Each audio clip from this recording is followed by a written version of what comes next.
Brett Perigo, tonight's second place finisher. Plenty of fans here, Brett, and a solid second place finish. Yeah, I got to shout out the Turn 2 Terribles over there. They're all a bunch of good guys to hang out with and talk to. I really like them.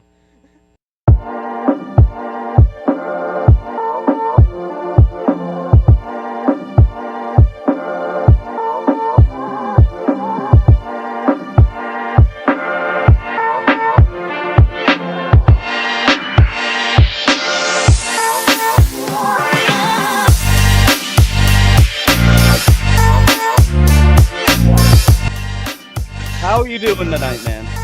Hey, I'm talking here. You know who you're talking to? Macho Man! I'm on my way to Monday Night Raw.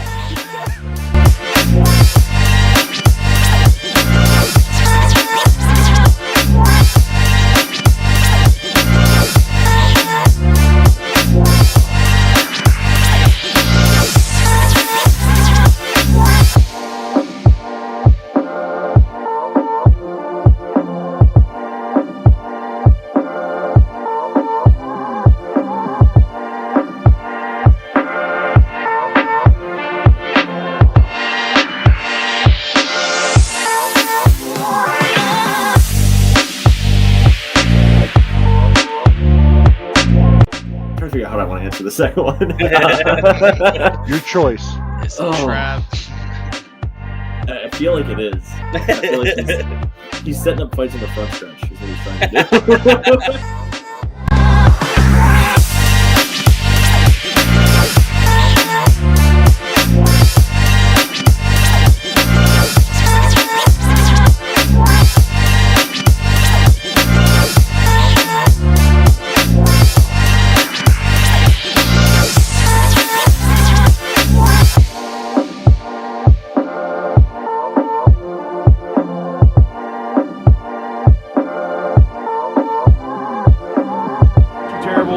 World Speedway. We've got Devin Gordon with us at Keen Motorsports Shop here with Kyle Keen. Sitting here with Sean Keen. We're going to talk a little bit about racing history. Yep.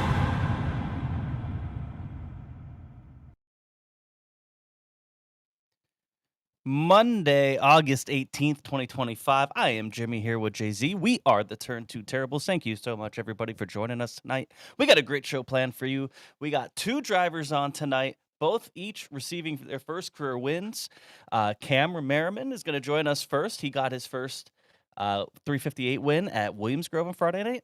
Also Williams Grove on Friday night. Kody Hartlaub, he will be joining us a little bit later tonight, who got his first win in the 410 at Williams Grove.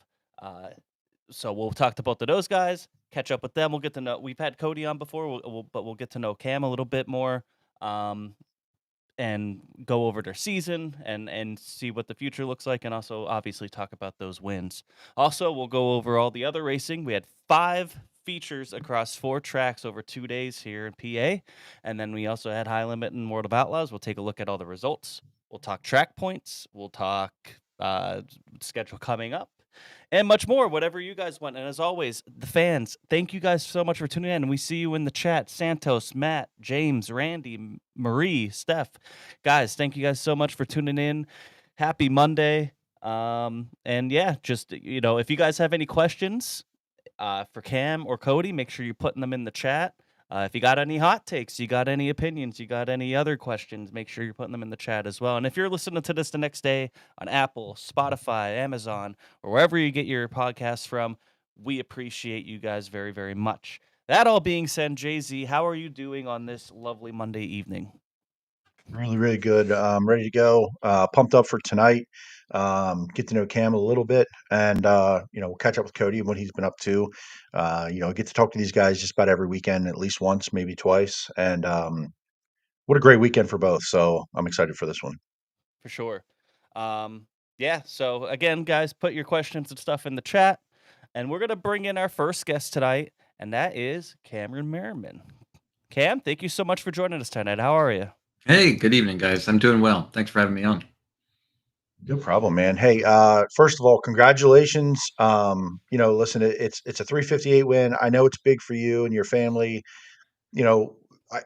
I I don't want to make this sound like you won the Daytona 500, but I know, and it's going to sound like when I ask this question, but has it set in yet that you want to race at Williams Grove in a sprint car?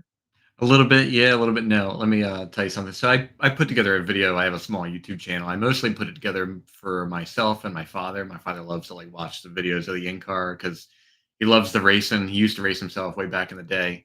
And so I think he gets a little bit of excitement being able to see from the in-car perspective. And honestly, there's a shockingly few number of people who are putting out in-car video from like 358s and 410 from Central PA. So I do that, spend a lot of time with it. And last night, after I do all the composition, like I put all the footage together in a way that makes sense, I always try to find a period in the video where I want to give some thoughts, call it reflections, either for myself to like think of it like an audio journal. So I can like look back on that and think about lessons that I learned or things that I did wrong or things that I did right, aside from like a setup notebook.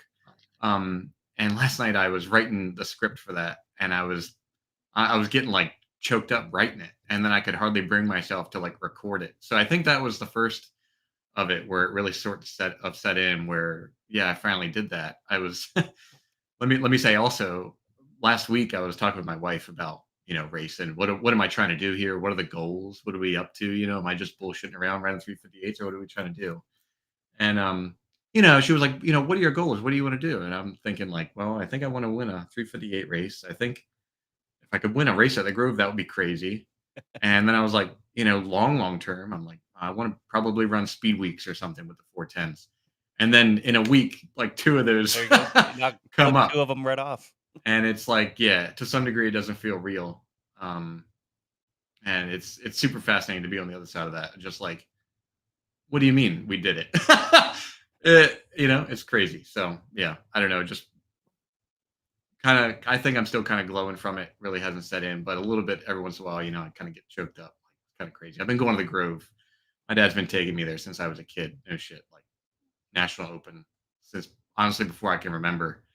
So I talked about I put some thoughts down on paper yesterday, but I'll read a little bit of thoughts for you. But I was thinking to myself last night, like, what is the Grove? And the questions that came up to me that inspire like what the Grove is, questions like what is sprint car racing? Whenever somebody like shows interest in the sport, I'm like, I'm taking you to the Grove. We're gonna go see like a Friday night show at the National Open or something. Where do you take someone to see like the awe and the spectacle of this sport? The Grove is like a wonderful place for that. I always love your photos, Jay-Z. You see the most crazy, like from the mechanical standpoint of these cars, they put on a crazy show at the Grove, the amount of power and torque you see on these cars. And also, where can you go to see like the passion and the commitment that the teams and the drivers have, and you can see it all put out on the line. The Grove is not an easy place to drive. I know that better than anybody. And Jay-Z, you were standing in turn 3 my very first time out the Grove in 2022.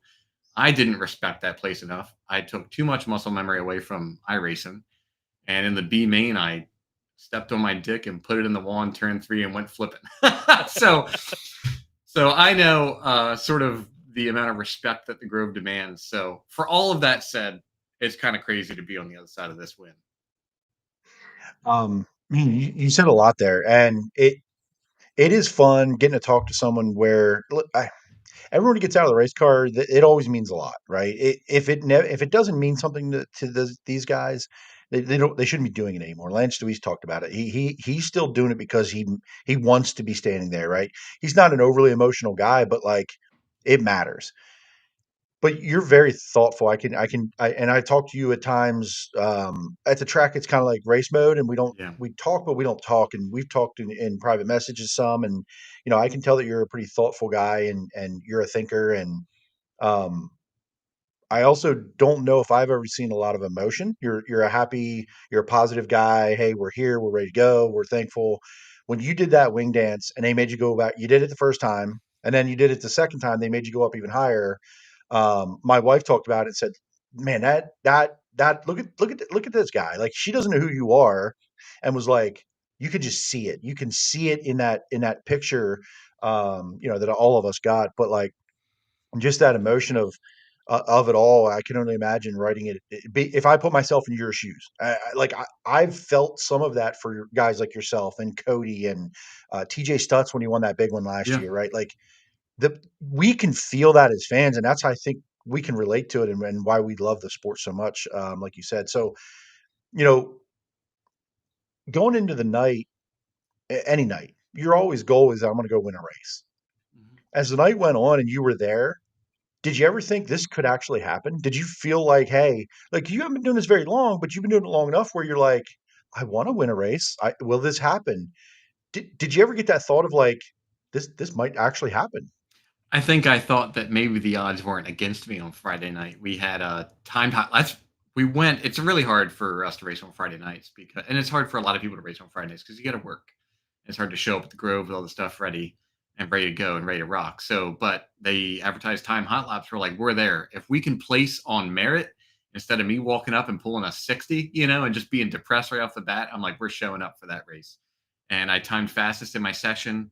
The session after me was part of my group because they did sort of the split heat race timing, and I ended up in fourth overall.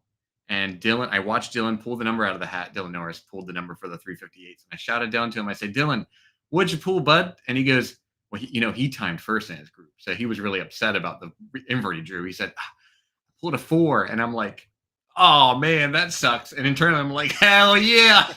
So I actually pulled pole, and Aiden beat me down the front stretch. We really screwed up on the gear. I was only turning like 7,700 RPM in that heat race, but I could feel it throughout the night. I got lucky on the invert. Hell, I got lucky again on the invert on the other end of that because I started third in the feature. So I think throughout the night, I kind of had like a positive outlook of, the world is definitely not against us tonight. And I try and keep the team very focused on like, let's keep our eye on the track. Let's keep making action on the car and be on top of the setup. So I definitely felt going out there, I was not thinking that I was well posed to lose that race, but I haven't won yet. So I'm never going out there like I'm going to win, but I certainly gave myself every shot and opportunity. And I think that after the first start, I was able to pick off 2 people on the first lap. I was like, "Hey, I'm racy as hell tonight. We might have a shot at this." And after that, it was just a lot of like line searching, trying to find my way out there, navigating dirty air, and ultimately discovering the cushion in 1 and 2 was sort of the key. And a lot of that is just inexperience at the Grove, not knowing how to read the track and where the lines that are going to be fast are. I kind of just stumbled into it because of clean air. You're just searching to put clean air on the nose, and found a quick line. And from there, it was like, all right, let's get to racing. I want to say briefly, I spend a lot of I've been doing the 358 gig here past 2 years, and I was just counting before the show. I think that I'm up to around 15 races total with the 358s now. I spend an enormous amount of time at Lincoln racing guys, call it purely on merit, where you're trying to just pass them through a different line, right? They're running high, I'm going to pass you low. They're running low, I'll pass you high. The Grove Friday night was the first time where I was like, all right, I'm going to put it on Chase, and we're going to start throwing bombs at each other. And I screwed that up quite a few times. Honestly, if I could go back and just fix the very first slider I ever sent, that probably would have been a more boring race because I probably would have just closed it out. But it's rare at Lincoln that I really get into like throwing bombs with people. And so I was like, the Grove, turn 3, Jay-Z, I've turned 1,010 laps in iRacing, maybe 10,000 laps over the course of the years in that track. So I sort of had that muscle memory, like how the place races.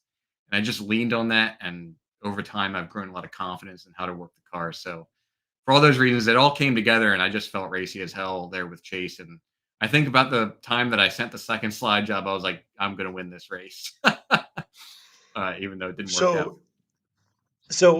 I'll give you, I talked about this with a couple of people. The perspective I had, I could not see you 1 and 2 at all. I was in the middle, dead center, middle of 3 and 4, and was watching you go through 3 and 4. And you were both pretty good in 3 and 4, but it was pretty equal. Like I didn't see you come in or out of 3 and 4 much differently than you started, except for the sliders.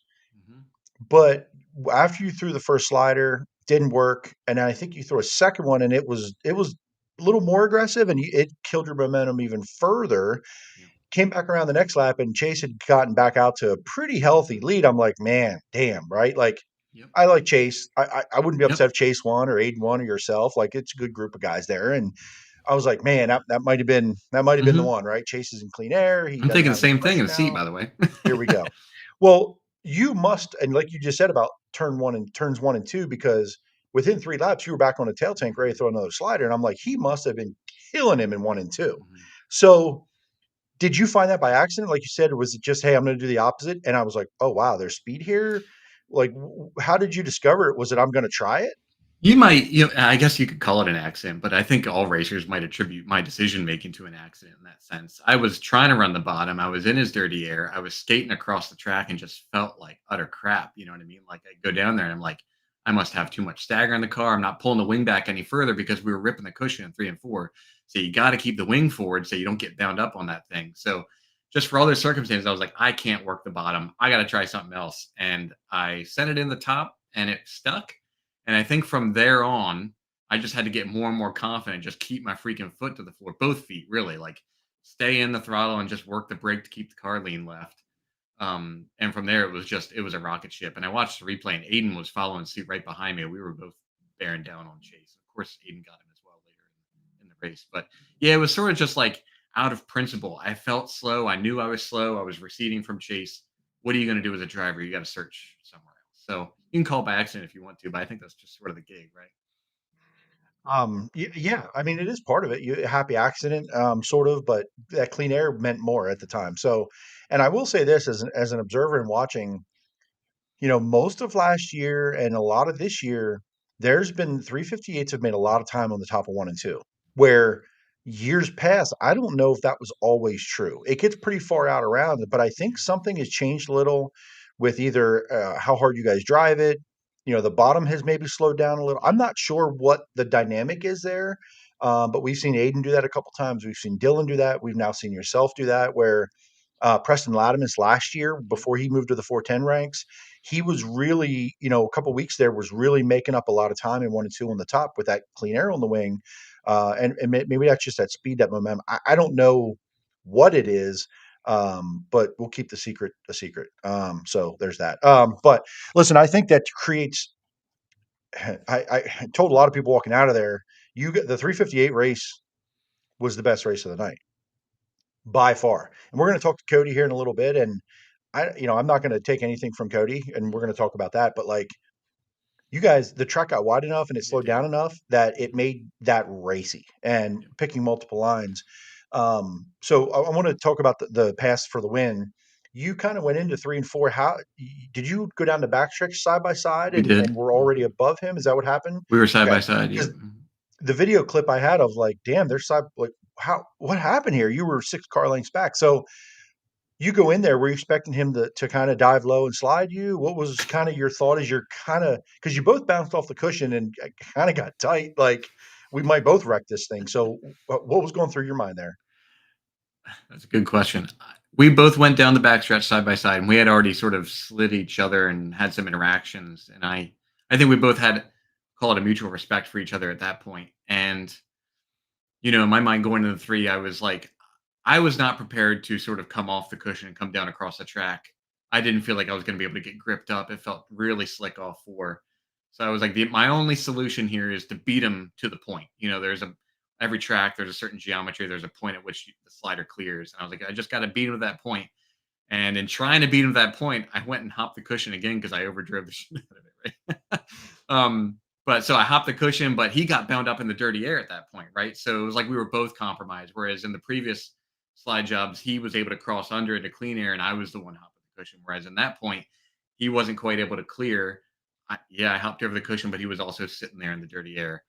The Grove is huge on that, and that's probably one of the things that I've come to appreciate the most of the sport coming into it now in a refreshed sense in my adult years, post iRacing, I drove V8s a little bit when I was a teenager, but way different mindset when you're a kid.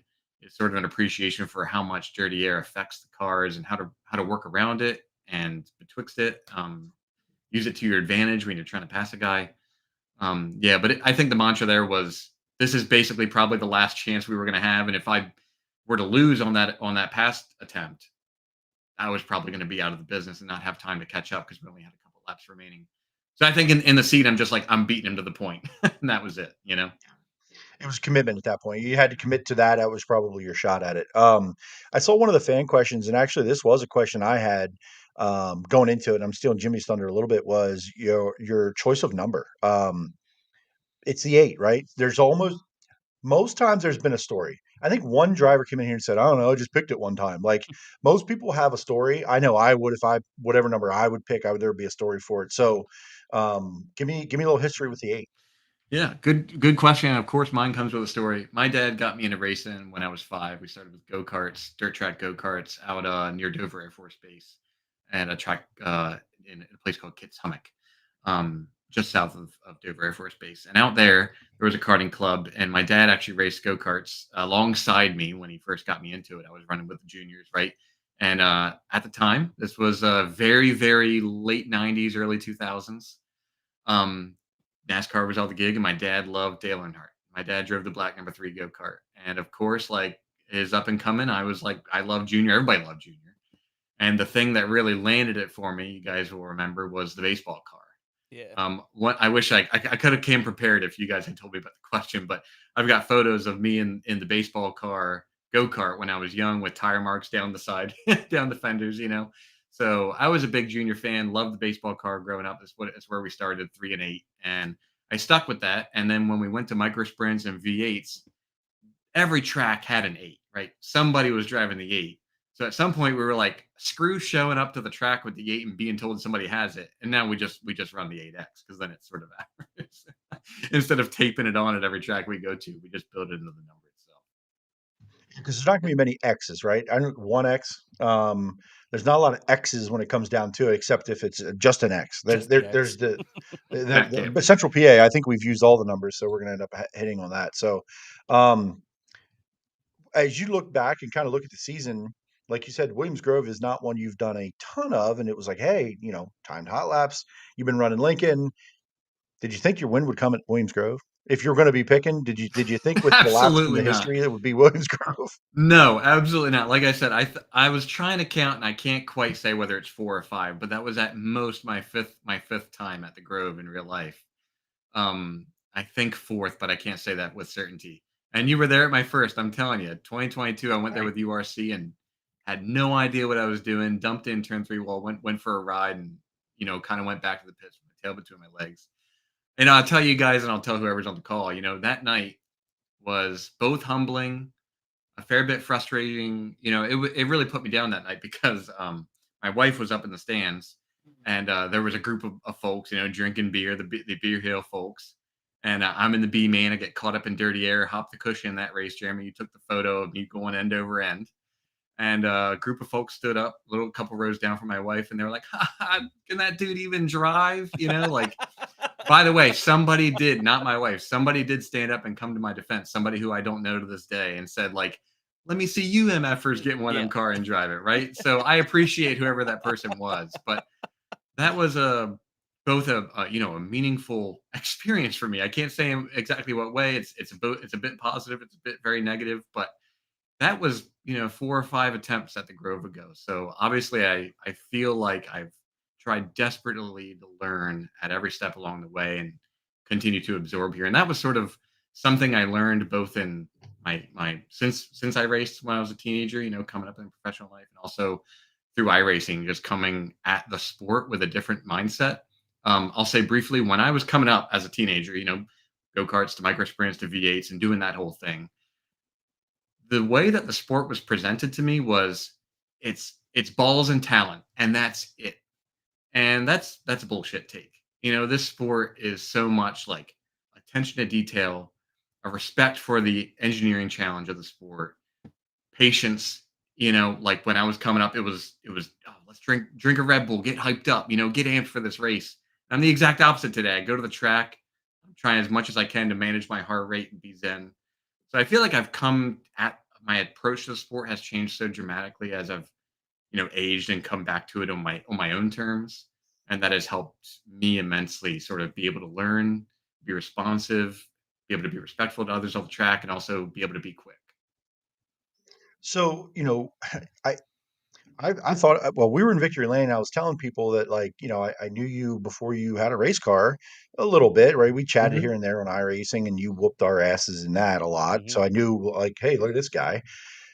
And people were I was telling them, I was like, I don't know if he's ran 20 races in a full size sprint car yet. I don't think so. I said, I think I know the history. And I said, and really not many here. So to hear you say that number is pretty astounding. I mean, I don't know how many people have shown up 305, 358, 410, and a handful at the Williams Grove go get a win, and not just like start on the pole and get a win, go past cars to do it.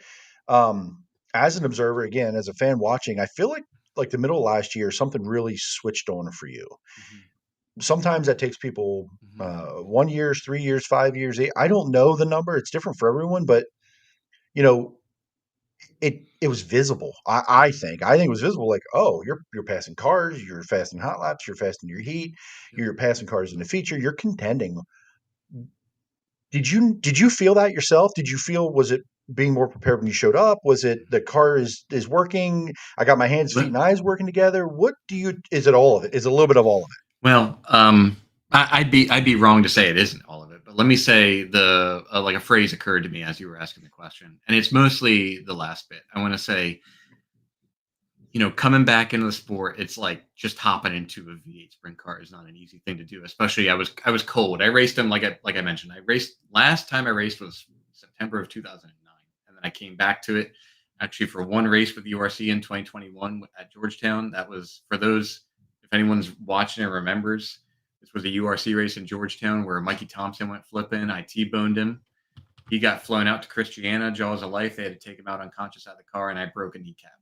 Mikey was racing again within a month, and I was on my ass recovering with a broken knee for about 3 months doing rehab and stuff. So there was a huge air gap between when I last raced and when I came back into it. And to answer your question, I think for that first half of 2024, as you're describing it, I felt more like a passenger in the car.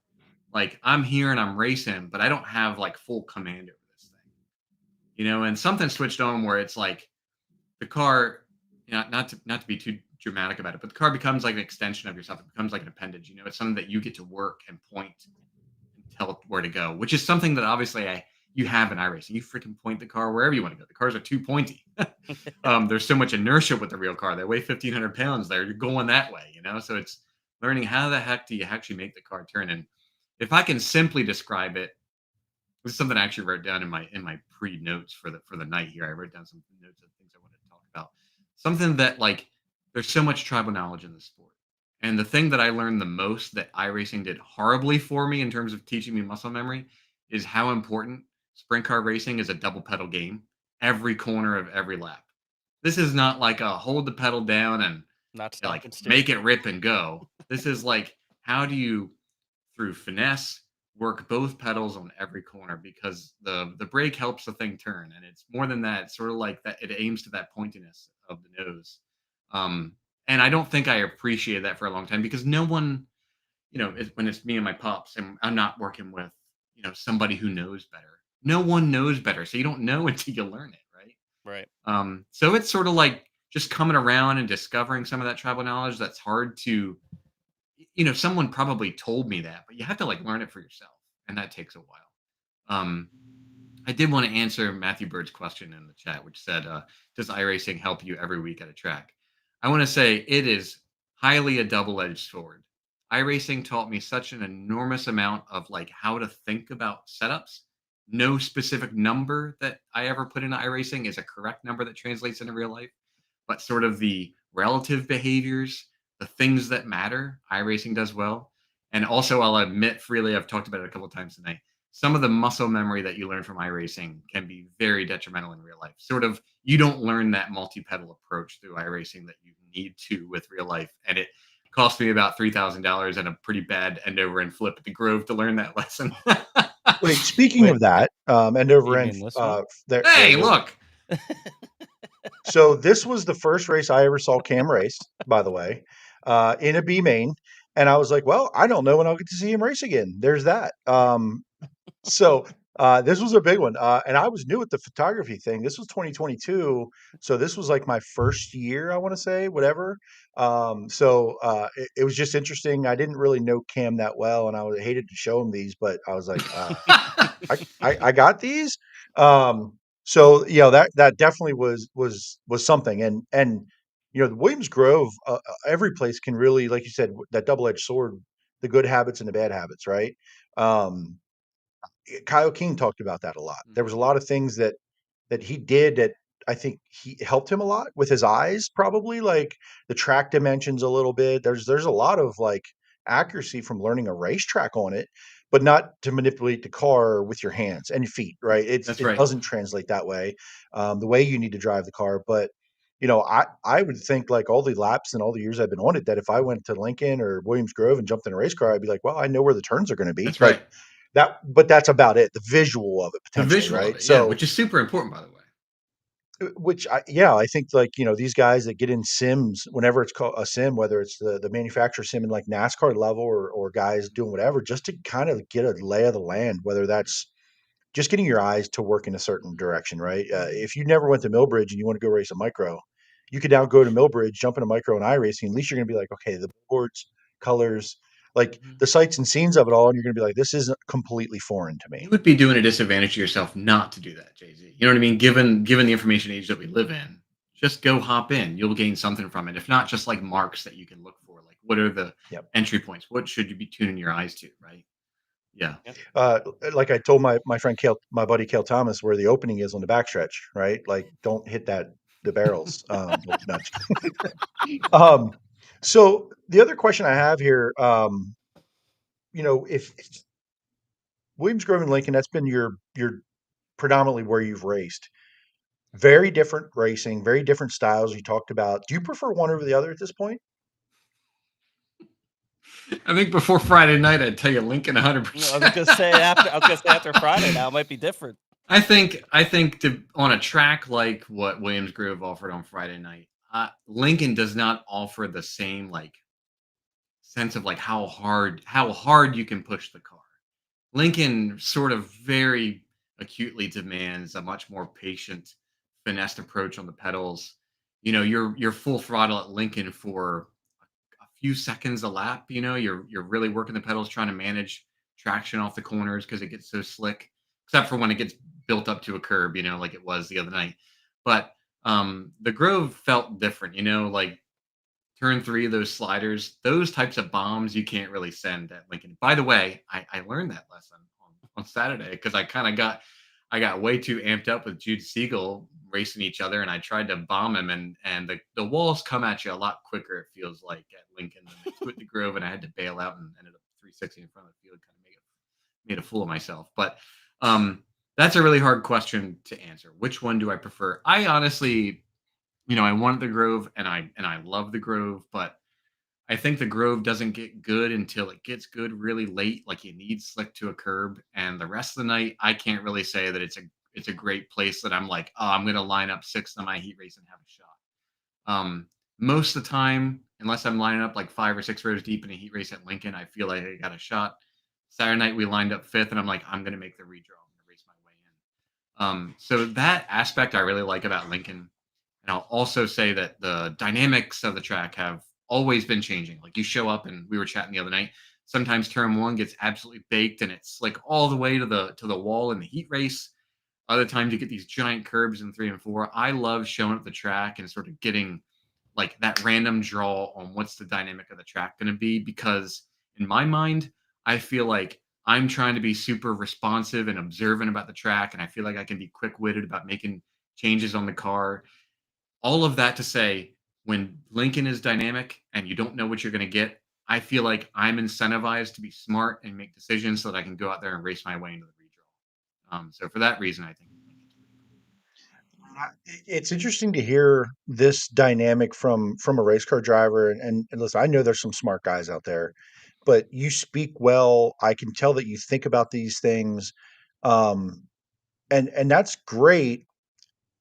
And then sometimes, but then you have to have the rest of it to back it up, right? You can think about it all you want, but then you got to go do it, right? So that, I think, is probably the hardest part for these drivers. I think, in talking to a lot of guys, a lot of it's the mental part of it. Is they have the talent, then it's the crew, and it's the setup, and it's the track conditions, and then it's the mental part of, I got a bad draw, I didn't transfer from the heat, all of these other things. So, it's super interesting to hear kind of your take on it, that it's the testicular fortitude and caffeine, right?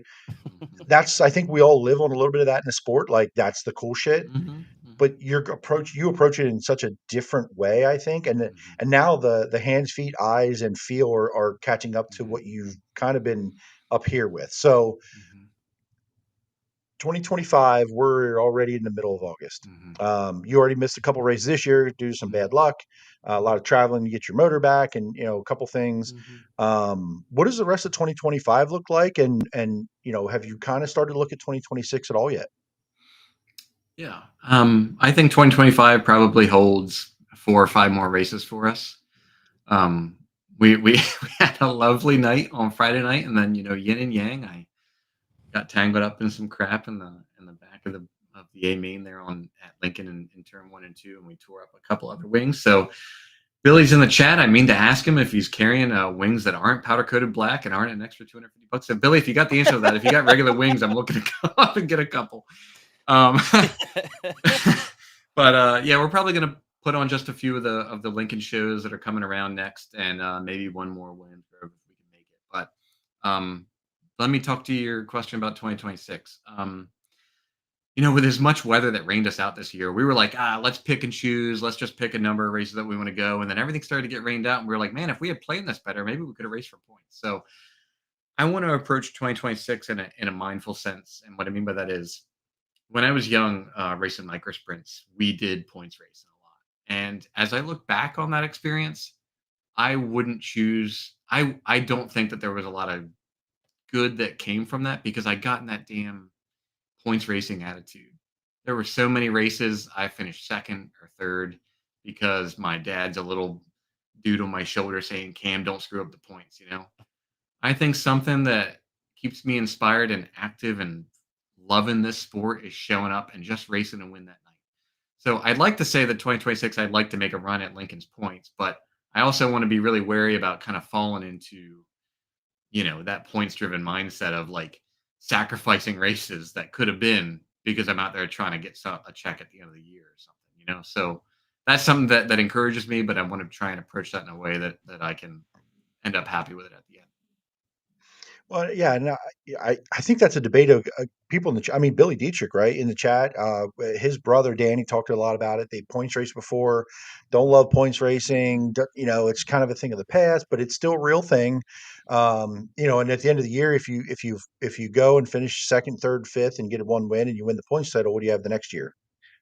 Was it saying, hey, I wanted, that's not a goal I wanted to set out to do? If it's a goal you want to set out to do, you got to think your way to that win, right? And do whatever you got to do. But I'll say this again, watching that division for a long, long time, it's hard because any given night, the bad pill draw, you get caught up in something on lap 1, you're out for 3 or 4 weeks. You don't have the equipment to do it. If you're prepared to make all of that and you have like, hey, because even in that division, you can do it right and still have a wrecked race car.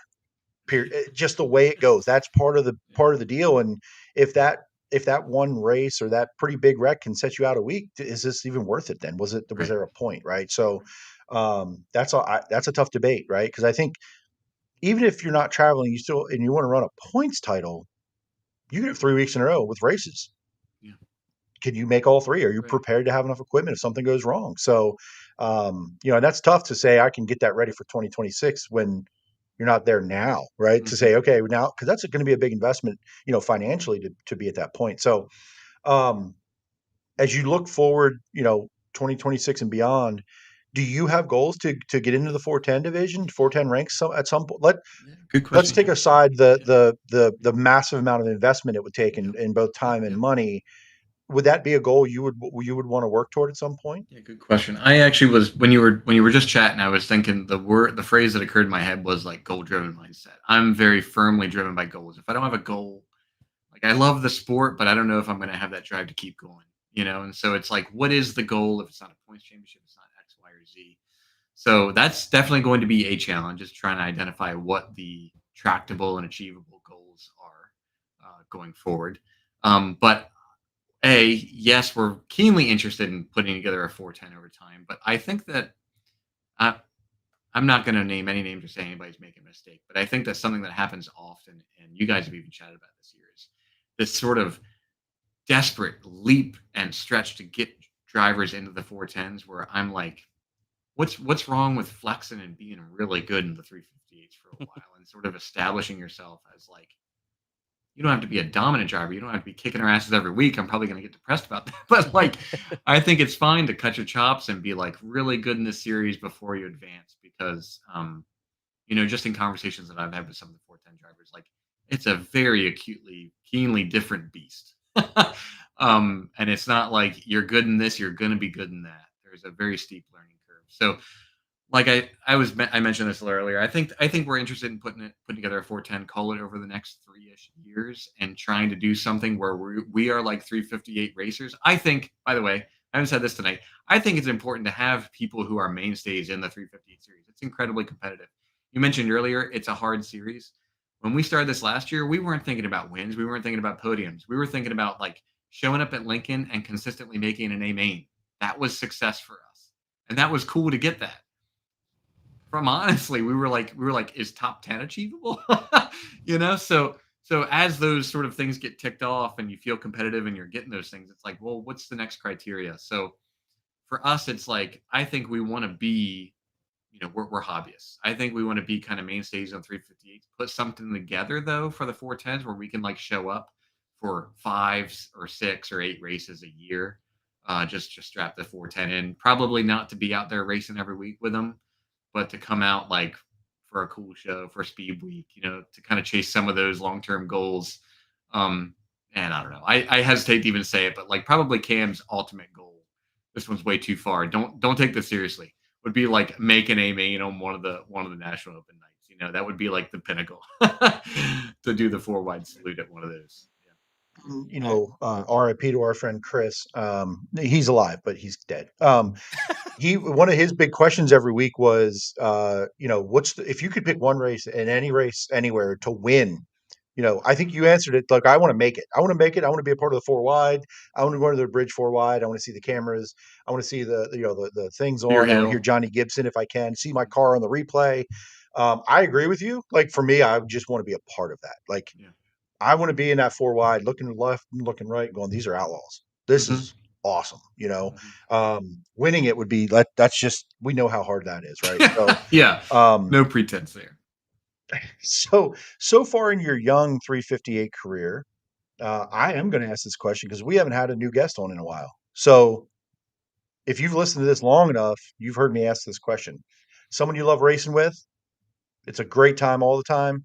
Somebody who's a pain in your side. Somebody, now you don't have to dislike them. They're hard to race around, hard to pass, race you hard, one of each. Wow, what a good question.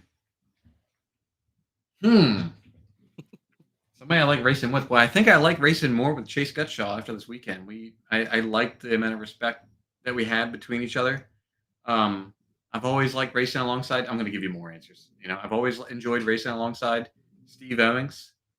In terms of back and forth, we've had a couple of racy moments with each other. Here, I'll give you one because we don't have to race with each other anymore. I'll say, actually, I was talking about it this weekend. I'll give you 2 for people that, not because I don't like them, but because, damn, they're really hard to race against. This isn't going to come as a surprise. Maybe it's a cliche answer, but Aiden Hare is really hard to race against. He was putting it on me, He's a young hotshot, and the way, I don't know how to describe the sport other than like there are those of us who are like in our 30s and we have a different approach to the sport. There's a large collection of those. There's a collection of, I kind of call like Ashley in that group, by the way. We're like people that have been established. I'm not established in the sport, but I have my mind as if I have been for a while. I approach the sport in a certain way.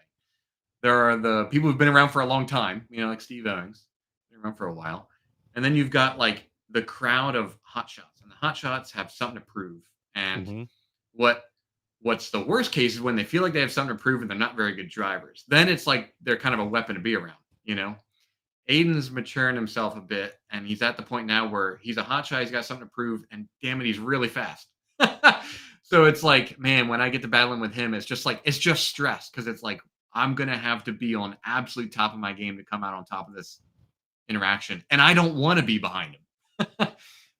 And like when he I know he lined up 1 row behind me. So honestly, in a lot of ways, I 360'd in the A main trying to put a slider on Jude Siegel in the race at Lincoln the other night. And the reason that happened was probably large part my impatience racing. There's a phrase my dad offered me when I was young, which is Cam, don't race them, pass them, you know? And so I'm trying to embody that. And I do believe that even today. So I was trying to pass Jude. And a lot of that is I had a fire in a mask because I knew Aiden was probably a row, he started a row behind me. He's probably right on my butt. So a lot of that was probably the impatience and the stress of being like, I got some fast dudes probably right on my tail. I need to make moves and get to the front. So Aiden, and then here's the other one. Somebody raced me really hard last year, but I never had any problems with it. I love him, and I'm wishing him well, is Preston. Preston and I had some really close moments last year, sharing sliders on each other. I ran into turn 2 Walt Lincoln probably twice trying to go around his sliders. So, yeah, I've had some really tough races. Preston was the same exact way. It was like, damn, Preston's in my heat race. I have to drive my ass off to beat him. So yeah, those are probably my answers. Sorry, long-winded. I'll say this: listening to you have that experience and watching you race, you're those guys right now. You're like there. You're with them now. Again, you are a different human. You have a different way of going about things, but you're as fast as those guys. You're having that same kind of success. You race in a similar fashion where, like, if there's a cushion, you're going to find it and you're going to rip it. Like, now I'm not saying you can't do the other thing too, but you're finding a different way to do it, and you're comfortable up there. Jaden Wolf, yourself, Dylan. Preston was that way. Jude's getting better week by week. Led some laps. Jude's going to win a race very soon. One of the both places I've seen him run up front. He's definitely on the next one on that list. We're going to get you out of here. Cody's about ready. I think he might be here. Jimmy, go ahead and finish up. I know, Jimmy, if there's any fan questions, anything for you, and there's a couple we'll work quick on getting ones. him out of here. Yeah, there's a couple quick ones. Santos earlier says, any chance Cam is going to do some shirts? Would love to support someone with a story like his, coming from iRacing and making it happen on the track and looking like a true gasser doing it. Yeah, so we're actually going to go through a very big, what do you call this, livery change over the fall. So we've got this exceedingly boring all black car. It was all black until last weekend because I just tore up the wing, and hopefully Billy, if he's still in the chat, has a dang silver wing for me. Yeah, we've been racing black, red, white for so many years, and it's played out because everybody's racing black, red, white. So I actually had Billy Rowley, who I saw in the chat earlier. And yes, he is. I reached out to Billy Camera earlier for president, he said before. I reached out to Billy earlier in the year and was like, Billy, I'm tired of the black, red, white. Can you give me something? My birthday's in late October and my daughter's born in early November.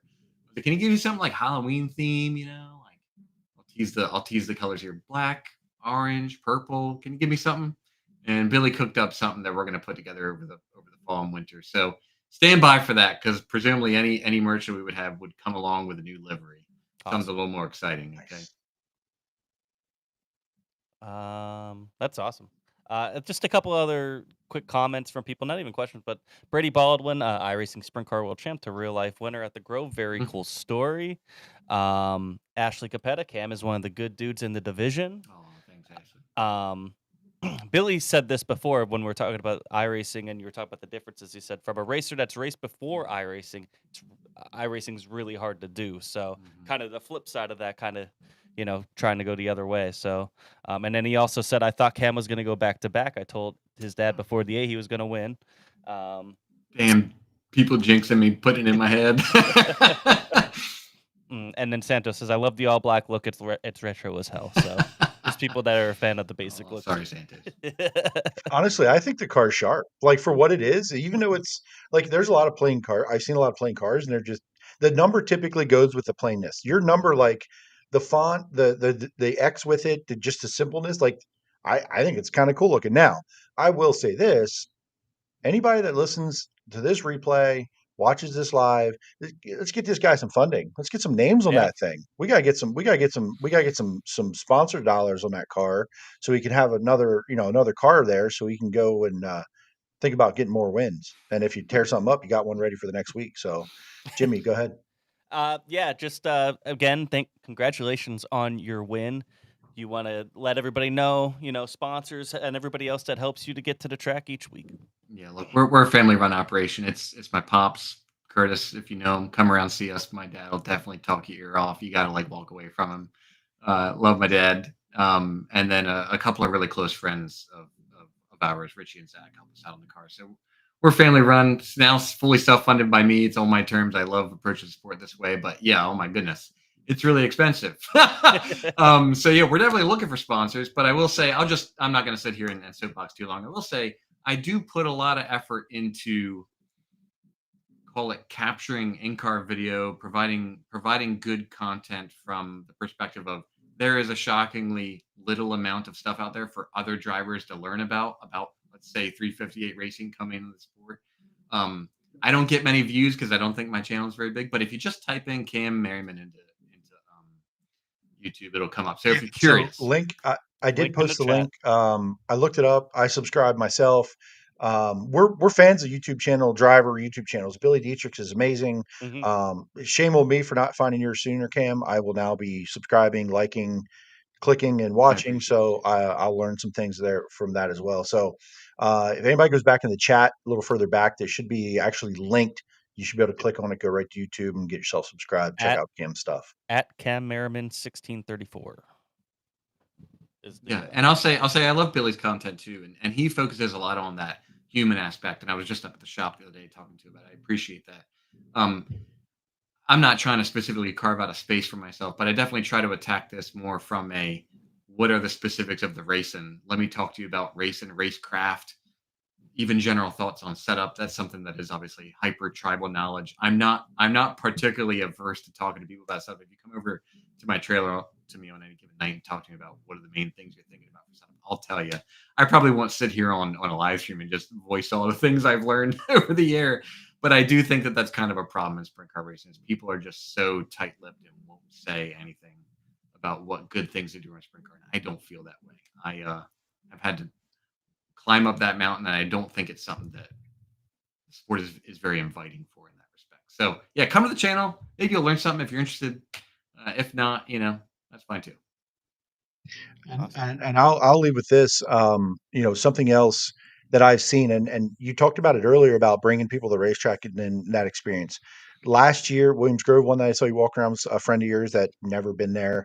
This year, you had a group of guys following you around. You said they were interns or something, like they'd never been to the racetrack before. They didn't know anything about it. They got a crash course in it. I don't think you crashed, so it wasn't a crash course. But I will say that you walked the talk, right? Of bringing people and introducing them to the sport that you love and you participate in and want to see thrive. So that is super cool to me. And if everybody did that once, it actually he might be watching tonight. An old friend of mine I knew sort of from high school. He's a little younger than I am. Played Ben softball. We were in the same league. He knew friends of mine. I was posting pictures and he's like, man, I gotta see this. This was cool. Like, and he's like, he was at Williams Grove Friday night and he was Cool. jacked up and saw you win. And he was commenting today a little bit about, like, he's been watching videos. He's been looking up all the content. Cool. Like, you never know who you're impacting with what Yeah. we're doing here tonight, with what you're doing with your channel, the photography, whatever else we can do to continue to, support the sport in a sense, by whether we're talking about it. Sometimes it's not always positive, it's not always good, but we're talking about it, because if we didn't talk about it at all, it would be worse off. So shout out to you for walking the talk. Thank you, JZ. Thanks for everybody in the chat. Go ahead. Sorry, Jimmy. Just one question. I got it twice here from Santos and Matt. Do you have a social media racing page that people can follow as well on top of the YouTube? Not at the moment. My wife's big on it. She's been talking to me about it. We got to set it up. So it'll probably be there for 2026. So sorry I don't have a positive answer now, but we'll attack it. When you get it, we'll definitely share it and we'll try to get that. If not, go check out his YouTube. You'll learn everything that you need to there. I've had some people in the comments. I had one chap on my last video. Some guy who's been around. He must be an Omega gray beard. Like 9 years old. He was talking about stuff from decades and decades ago, and I'm like, probably our friend George. It's probably your friend George. I'm like, this is cool. What does this guy know about? I've never heard of this type of stuff before. So I encountered some really cool people through the videos, and in fact, Jay-Z, like what you said, there have been more than 5 drivers who have come up to me at the track, and my videos get less than 100 views. More than 5 drivers come to me at the track and said, "Thank you, Cam, for putting these videos together because they have helped." And that means a lot. And that's why I keep doing them. And so if we can help more people, I aspire to be a good teacher. I spent a ton of my life in school. I got a master's degree, and I I think in a different life I'd be a teacher, but I'd like to bring that sort of approach to racing. Is like, how can I help bring people in, teach them about the sport, teach people how I approach racing, whether that might help you or not. If not, just to sort of offset a lot of the way that the youngins are brought up of like, you know, it's all testicular fortitude and all this stuff, because it's not that, but it is also something else. There's other things, yeah. The other things you got to learn along the way. Well, All right, guys. Well, again, thank you so much for having me on. No, thank you very much, and congratulations on your win, and hopefully we see more in the future. Thanks. I hope so too. Thanks guys, and take care. Thank you, Stay safe, Cam. buddy.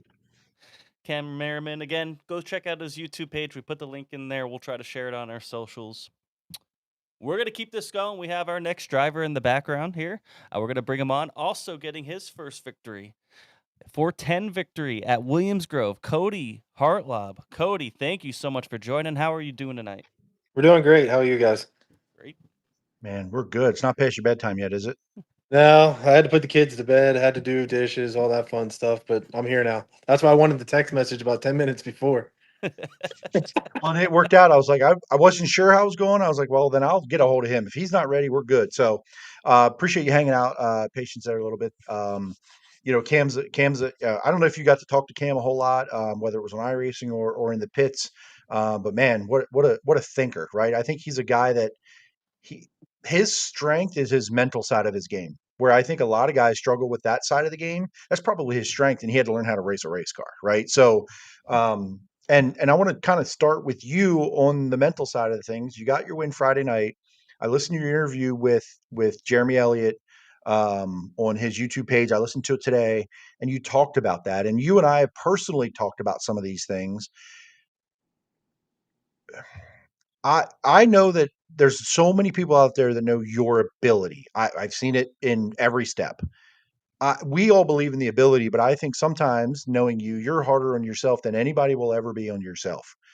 And this game is hard. Cam just talked about it, right? The 410 game. He knows going into it before he's into it going, I know I'm going to get my ass kicked. It sucks. I don't want to do that yet. Like, whatever.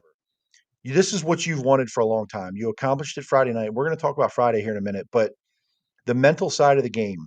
Can a night like Friday night fix a lot of things? And how long do you think that lasts? For sure. I mean, it's just being able to prove to yourself that you can actually do it. I mean, yeah, you're going to have the people that argue, yeah, it's off the front row at Williams Grove, but we put ourselves in that position. It was time trials, it was heat racing, it was, we didn't just, luck of the draw start on the front row. We had to put ourselves there, and that was a lot of it, and just being able to prove to myself that I do belong here and that I am able to accomplish this.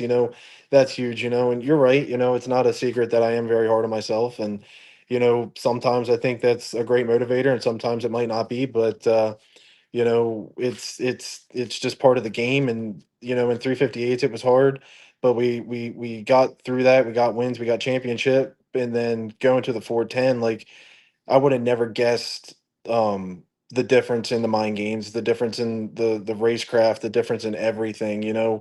It's just a completely different experience that you can't explain until you actually are able to do it. Yeah, and I'm watching as friends of mine, yourself, Troy Wagaman, Kyle Keen, kind of going through that game in different years, but the very similar struggles to successes. I think, and everybody has success in a different way, but when you get to the 410 game, I don't think there's success is defined by making a feature. It's by wanting to go win because you got there and you've won races before, ran up front and had success. That can be difficult in that time, to get to that point. So let's talk about Friday night. And what a night, number one. Like you said, time trials, heat racing, you got to put it all together. You weren't on the pole, by the way. You were in the front row. Williams Grove, the way it set up was, you know, it was the perfect night to be on the front row. I think you can win races from anywhere in the field. I truly believe that. Williams Grove, well, let's get that all in the top 10. Let's Williams Grove, okay? It's Yeah, I was top gonna 10. say. Let's just we'll back that down a Thank little you, bit. Jeremy. I do But appreciate that. that's anyone, by the way, not just you. That's anyone. It's hard. It's hard to do. But the way the track worked out, just the conditions, it was pretty heavy. It was pretty fast. but we've seen cars that aren't fast, miss a setup, make a mistake, aren't there from an experience level, still lose from the front row at Williams Grove. It doesn't just guarantee you anything. You still have to go earn it. At what point in that feature did you say, I think we can do this? Was there a point? Did it hit you, or was it I'm just left every damn lap, I'm hyper focused? Did you even think about that? Yeah, I mean, that's kinda how it was I knew off the start I had to really get the jump on TJ. Um, but luckily, it was an even start and we did get the jump on him. And, the biggest thing I'm learning this whole year is just expect the unexpected, I guess is the way to say it, is like you gotta be prepared for like, if I didn't get that jump on TJ, he's probably gonna slide me into one. Well, you gotta defend that. Or, you gotta defend, if you think you screwed up in a lap car, like you're gonna have to defend the next corner. Like I hate to say that you gotta drive behind you, but that's the biggest thing I'm learning now is the mental game in this is huge, and you always got to be 1, 2, 3 steps ahead. And if you have a bad corner with a lap car, well, the guy behind you is going to pounce on you, so you got to protect that. But luckily, we never got to that point. I would say once to the lap cars the first time, they were pretty tight group there, and the caution came out and cleared the track. That was good. We went green again, and then the next time we caught lap cars, they were a little more spread out, so it was a little easier that time around. But after that last restart, I knew I got a good restart and I knew I had a clean track for the last 5 laps. I just knew I had to keep hitting my marks. I never paid attention to the board at all to look who was behind me. I just kind of was counting down laps in my head. So I watched interviews today. It was like catching up weekend for me, catching up over the weekend. Jeremy Elliott interviewed, or someone interviewed Chase Dietz. Yeah, he was at Port Royal Saturday. Interviewed Chase Dietz after his win at Port Royal, and he talked about, the restart where he passed Ashton. He knew Ashton didn't get a very good start as the leader, got a better start, was able to take advantage in turn one. If you're leading that race, can you know, like, obviously you would know if you spun the tires really badly, right? But even if you thought you got a good restart, do you have that in the back of your mind what you're going to do into turn one? Even if you got a good restart, do you still prepare on like mentally what turn one's going to look like before you even get there? Yeah, the biggest example I can give to you for that would be on the initial start there of the feature at Williams Grove. I got a good jump on TJ, and you see me immediately kind of cut down in front of him, and I know I had him cleared at that point, but that's taking air off, that's taking downforce off his car, getting into one, and then that makes if he did get a run or if I did screw up on entry or something, like he's not going to have the biggest run that he can have just because I took his line away. And that's been part of the I feel like that's something that's not talked about a lot. I mean, yeah, it was taken, you talk about the Ramers or you talk about, whoever that, took it to the extreme, but everybody's doing it now. It's just not one person or two person. It's everybody in the field's doing it to everybody. Playing defense as much as offense, you mean? Yeah, for sure. Yeah, that's what I mean. It's like, and then like go back to about your restarts. On my first restart, I think it was the caution. We went green off of four, and I hit. I guess it was just not ran in there off the bottom of four, and you see the car kick out. But I knew I had a good enough run, and kind of protected a little bit into one, but nothing too crazy with the way the track was because you also got to think of how the track is. Is it was slick to the curb, not overly slick, but it was slick to the curb. And if anybody was going to try to make the bottom or middle work, they would have had to been significantly faster to make it work. So you you get checkered flag, you win the race, cool down lap to the scales to back around the start finish line. What what's going through your mind, man? Uh, Everything. Were you It's paranoid you were going to be light at the scales? By the way, was it did it set in that you could have been? no, not even close. I mean, our car's light, but it's not, incredibly, we don't have a carbon body on this car or anything like that. It's full titanium, but no, not even that. It was more or less just the holy crap, we finally did it, and it's not just I did it, it's we did it, everybody works their ass off for me and bust their ass for me. And, you got to take it for granted because it doesn't happen often. And, when it happens, you gotta capitalize on it and just be thankful for it. And, that's kind of what I was thinking about. And then when I got to victory lane, and I started my interview, it hit me that my family wasn't here. And, my wife, my kids, my parents, like nobody was here. It was just me, my team, and, a couple sponsors. But, that's what hit me. But, you only get your first one once, and I'm glad it happened at Williams Grove. And I'm glad that I'm smart enough to realize what it actually means. Yeah, and I guess if you had the perfect scenario, you'd have all that, but the perfect scenario doesn't wait for it to be perfect in a sense. So, Jimmy, what was up? What'd you have there? Well, because we got this question asked already, and it's a hot topic. Is how did this whole 48 deal come about? Obviously it was for Gary and them for owners points, but how did this all come about for you? So it's like we're not running for points this year. We're running just time trial shows, and everybody knows that. And basically, I was up there, and Danny called, and hey, you want to run the number? Sure. The funny thing I think is, 2 weeks ago when we went up there and ran 13th, nobody cared. And now all of a sudden we go up there and win, and now everybody cares and everybody wants to make a big deal about it. But my opinion on it is the rules have never changed. The rules have been the same for years.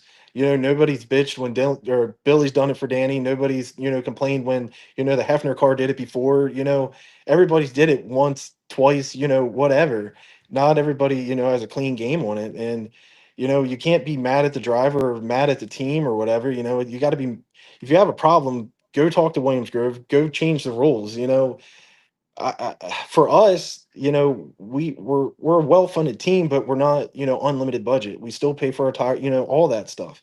And when Danny came to me and said, "Hey, we'll buy your tires," why wouldn't we? We're not running for points, anything like that. So if we can race a night on tires for free, I mean, you'd be stupid not to do it. Right. Yeah, We get and free food you know, for and life. I guess Cody, you and I talked about this a little bit before the race, right? Briefly, maybe it was with Pat, but we had this as a topic for after. But since you're here, it kind of works out. I'll just what I believe, what I think. I understand people getting upset, but I don't know why. I don't under no, excuse me. I understand people get upset because it's Danny, polarizing, love it or hate it. That's why they're upset. But I don't think anybody understands why, like, there's no actual reason for them to be mad about it. It didn't hurt anyone. But on the other side of it, I say this. I don't blame Danny for doing it because there's no rule against it. So don't hate the player, hate the game. But I also believe it'll probably get changed, right? Like, I think everybody probably now it's been public enough this year that it's probably going to change next year. I would assume it changes next year. I can't imagine why. Why? Excuse me, 1 second. I gotta go. Oh, okay. Yeah. That was very abrupt. So just with do you think that the rule will get changed as Jeremy was just talking about? Do you think it needs to be changed? I mean, for sure to make it fair, it has to be changed, and I don't know if there's a right or wrong way to change it. Because if you just go off of driver's points, well, what happens if, driver A and team A get in a fight halfway through the year, they part ways. Well, now the team, has to restart from zero with a different driver. You're like I don't know what the correct way is to do it. Do you Right. make some of the races non-points races? Do you not allow it if the guy's racing, an hour up the road? Like, I don't know. Right now it's just you can't be mad at my team or or Danny's team. No. He's just taking part of the game that is theirs play. There's a loophole in the system, and we're not going to be I'm not going to get hate for it just because I ran the 48. I mean, we got tires out of it. I'm not running for points. Like, it's not, what does that matter? Right.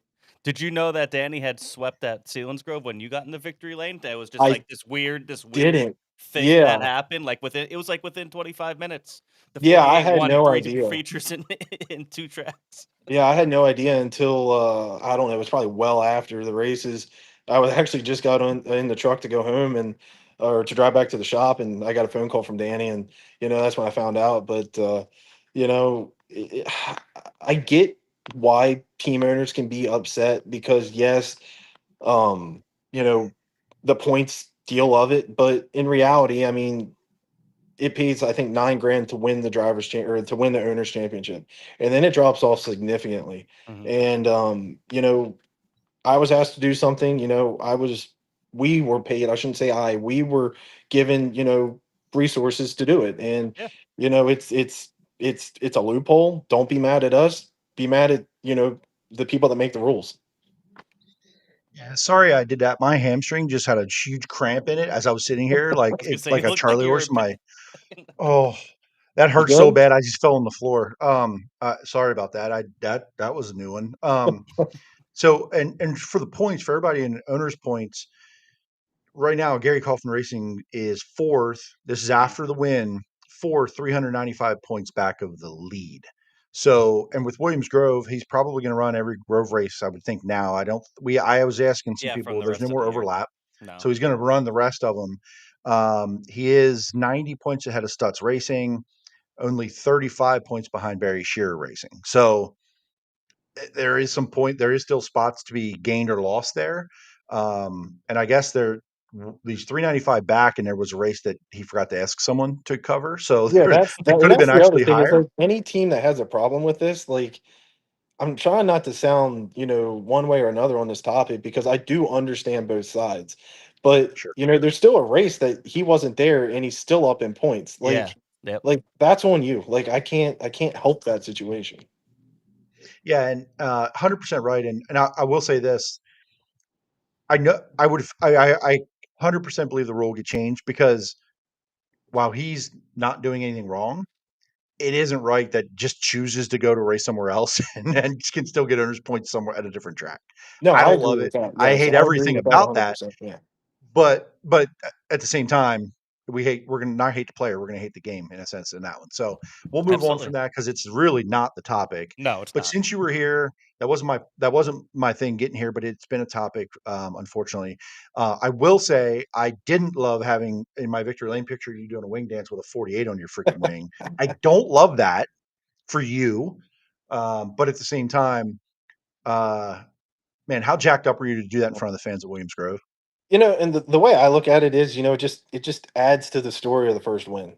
You know, it, yes, it would be cool to have the 95 and whatever, but there's I don't know how many more years to go do that. Like it just adds to the story of my first win, our first win, and everybody either likes Danny or hates Danny, and it's just part of the story, and that's I'd rather have it that way than not have this win at all, and you know it was awesome. Like I got out of the car, I didn't know what to do, I didn't know what to say. Yeah, it was just a regular race at the Grove, but it's Williams Grove and it's just Williams Grove. It's Williams Grove. That's it. And your name is now on the winners list of the 410s at Williams Grove Speedway. That is Damn right. wild. And how many career races have you run in a 410 at Williams Grove now? Do you have any idea? I don't. I mean, in our own car, I'd say 10 to 12, maybe 15. But in Trone's car, we ran pretty much 3/4 of the year last year. So I'm really not sure, to be honest with you. Yeah, but you're probably less than 30, 35, maybe. Yeah, I would probably think you somewhere might be around there. around that number total. Yeah. But you're not. So this year, your team decided to do things a little bit different. Going back to your deal, mostly time trial stuff. How, as you get in here, we're August 18th, how do you kind of evaluate that decision? Not necessarily, don't give me all your evaluation of your results, but are you happy with that decision that you made at this point? Yeah, for sure. I mean, you can easily, and I mean easily, wear yourself out trying to run every race, that every track has. And like I said before, we have a decent budget, but we don't have the budget to go race 2 times a week, every night of the week, or every night of the year, and sometimes 3 times a week. And we keep that in the back of our minds too. Don't get me wrong, Pat gives us everything that we need and gets us anything that we need. But we try to go into this year with just a good mindset on what we are good at and what we're trying to be better at. And when the All Stars come in town or when High Limit or the Outlaws or whatever, it's a time trial show. So if you're going to be good at those races, you got to get good at time trials and you got to be good in your heat races. And you know, don't get me wrong, I think the handicap nights have their nights, but to run with the best, there's a reason why they're time trial shows.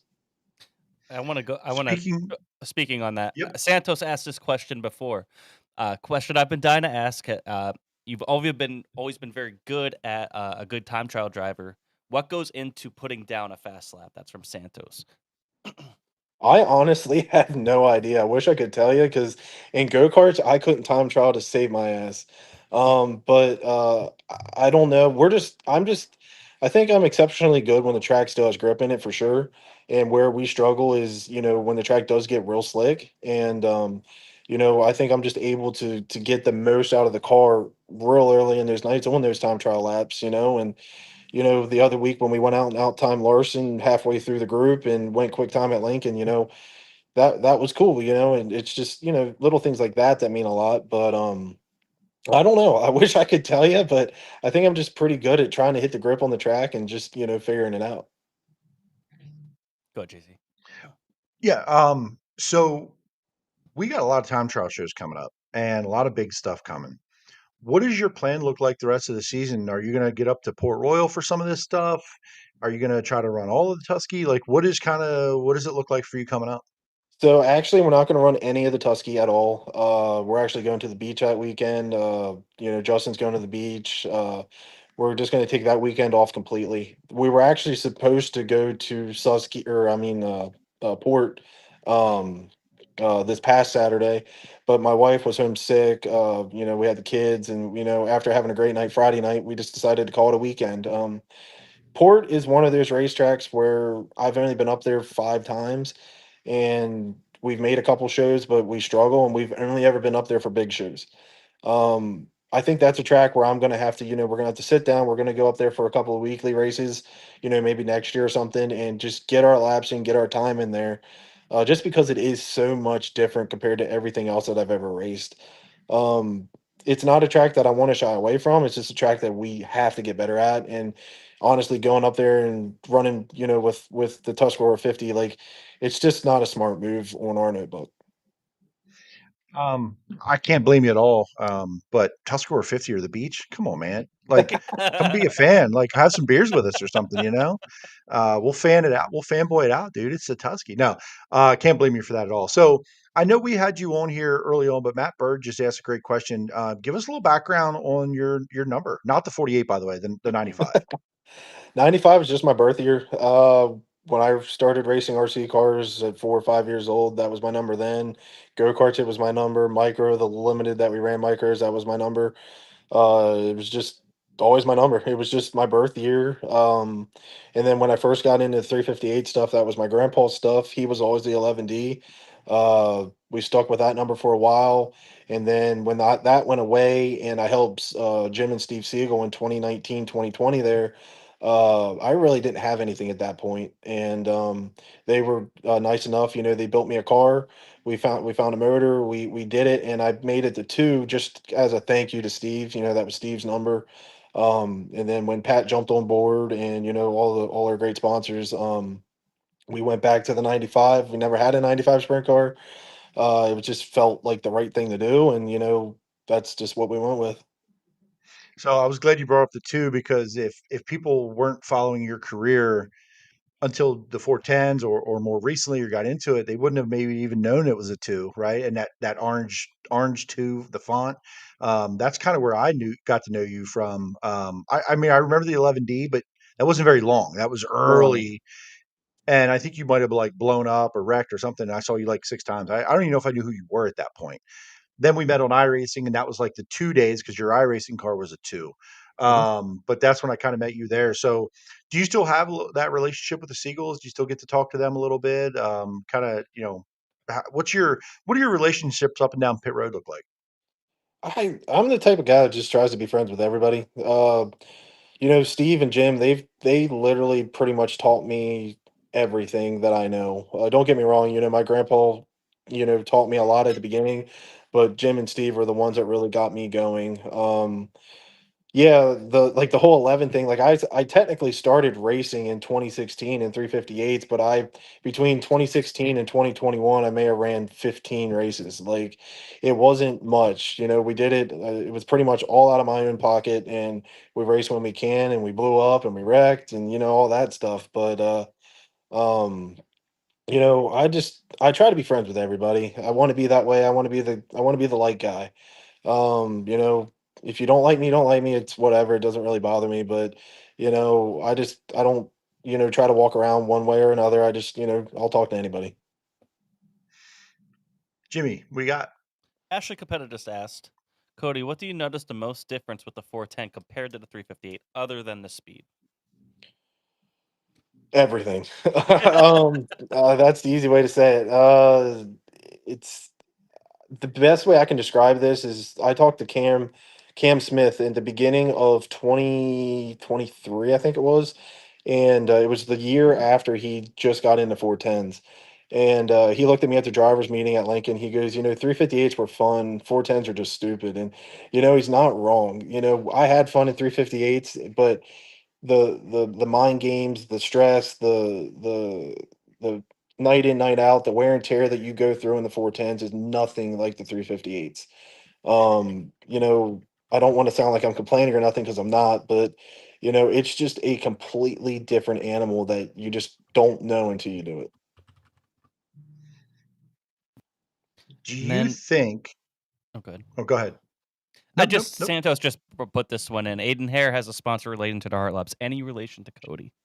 Yeah, so I'm actually related to Aiden. He is I don't know how to say it, like a third or fourth cousin of mine by marriage. Long story short, his I guess it would be his step grandpa is my cousin.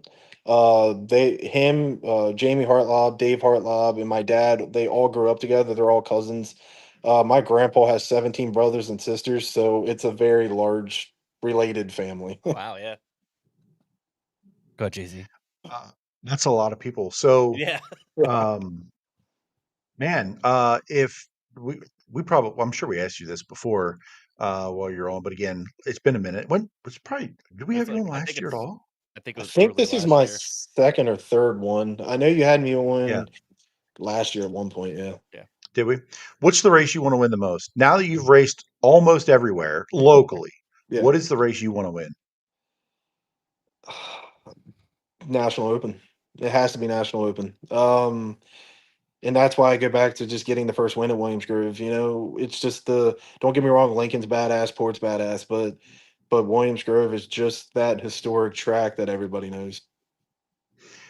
Something I know, I wanted to, I was gonna actually talk to you about this, like just you and I, but it's not that private. But something I really noticed this year, and some of it might be, you haven't raced as much, but I think it's partly what you've raced and your success at time trials. You really haven't torn a lot of stuff up this year. You haven't gotten caught up in things. You haven't ended up on your side 3 times off turn 2 at Lincoln. It, have you been close to some of those, or has it just been, hey, I've been kind of in the front of these packs. I feel like I've matured. Like, what can you attribute some of that to? That the avoidance or just luck? What do you think? Like, what? Because you really have. I mean, have you torn up much at all? Yeah, I mean, coming from last year where we flipped 5 times in one year to this year, we're knock on wood, we haven't torn up much.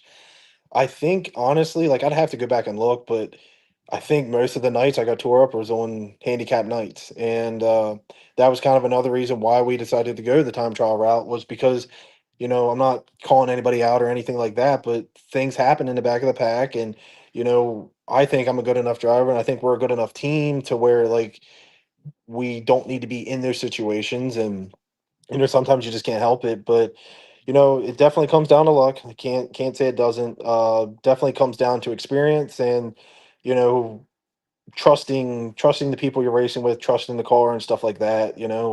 That's one thing that we've worked on a ton this year is getting me comfortable just with different things, and I think it's really paying off. Yeah, and thanks, Cody. I just made a post. Hey, handicap racing's been good this year. Thanks a lot, buddy. Thanks a lot, man. It has. You can't say it hasn't been. I mean, it's just Yeah. for our situation, it just doesn't fit our team, Right. and Yeah. that's just how we are. Kyle Moody decided to do the same thing this year, and I think he's had pretty good success for what he's been doing there, right? That grind of, I went and earned all the points, and now I'm going to be stuck back here, and the night doesn't go right, and we leave pissed off, and or torn up equipment right after it. So, don't blame anybody a bit for the path for sure. And I think it has benefited you a lot because you are a good time trialer for whatever reason, right? I think it's for whatever reason you naturally picked that up. And I've seen you on slower racetracks be good at time trials too. So when you said you're good at the heavy stuff, I call bullshit a little bit. I think was it Lincoln the other week? Just the other week, it was kind of slowish, high 13s, low 14s. And you had a pretty good night still. So I think you just do a good job identifying where to be early in the night and that know what to do with the car with all the full clean air on it. Jimmy. Couple questions from the audience here. Kyler Rosenberry, do you plan on running Path Valley with high limit at all? Probably not. I'm going to lean on the no side. I I can't say no for sure, but it probably won't be there. I'm not sure what the date on that is exactly. But the crazy stat to me I just saw this year was like we had 50 races on our schedule this year, and we're what 3/4 of the way through the season and only ran 25 of our 50 races that we have scheduled. So I mean, I'm gonna say probably not, but I can't say anything for sure. Santos asks, any chance we get a limited run on 48 shorts commemorating your No. first 410 win? I actually told Danny that Sunday or Saturday. I told him I said I might need might need some help selling some merch here. We had to throw the 48 on it that way I can gain some of your fans at least. And he just shared your merch link too. Then did he share it Yeah, after that he conversation? did. Yeah, he did. Yeah. That's funny as hell. Yeah. What we'll do, Santos, you get a 95 shirt. I'll get the magic marker. I'll get Yeah, there you a go. permanent marker, and I'll put the 48 on it for you. Santos would do that too. He's that guy. John Sertich says, by the way, badass O's helmet there. Big O's fan. I hate to admit it, but yeah, I I don't know why. I don't get me wrong. I like football, but I prefer baseball over football. And I've always been an Orioles fan. And this year, I've always had white helmets or black helmets, and I'm like, screw it. This year, we're gonna do something cool, and we did that, and it came out great. I'm glad a lot of fans seem to like it. It connects with a lot of people, and actually, the run of shirts that we're having being made right now, they're actually gonna have the Orioles helmet with me in the car. That's gonna be cool. Oh, I thought it was gonna be the steering wheel throw with the helmet on. Yeah, so they did call me to see if I wanted to start on their AAA team, but they said I'd fit right in with their team right now. Buddy, I'm telling you what, in like doing what I do is not that important, right? The photography thing, but that'll be one of my favorite pictures that I've ever taken. And I have was there one more? No, that was Brock that time doing this to somebody. Remember that in Yeah. turn two?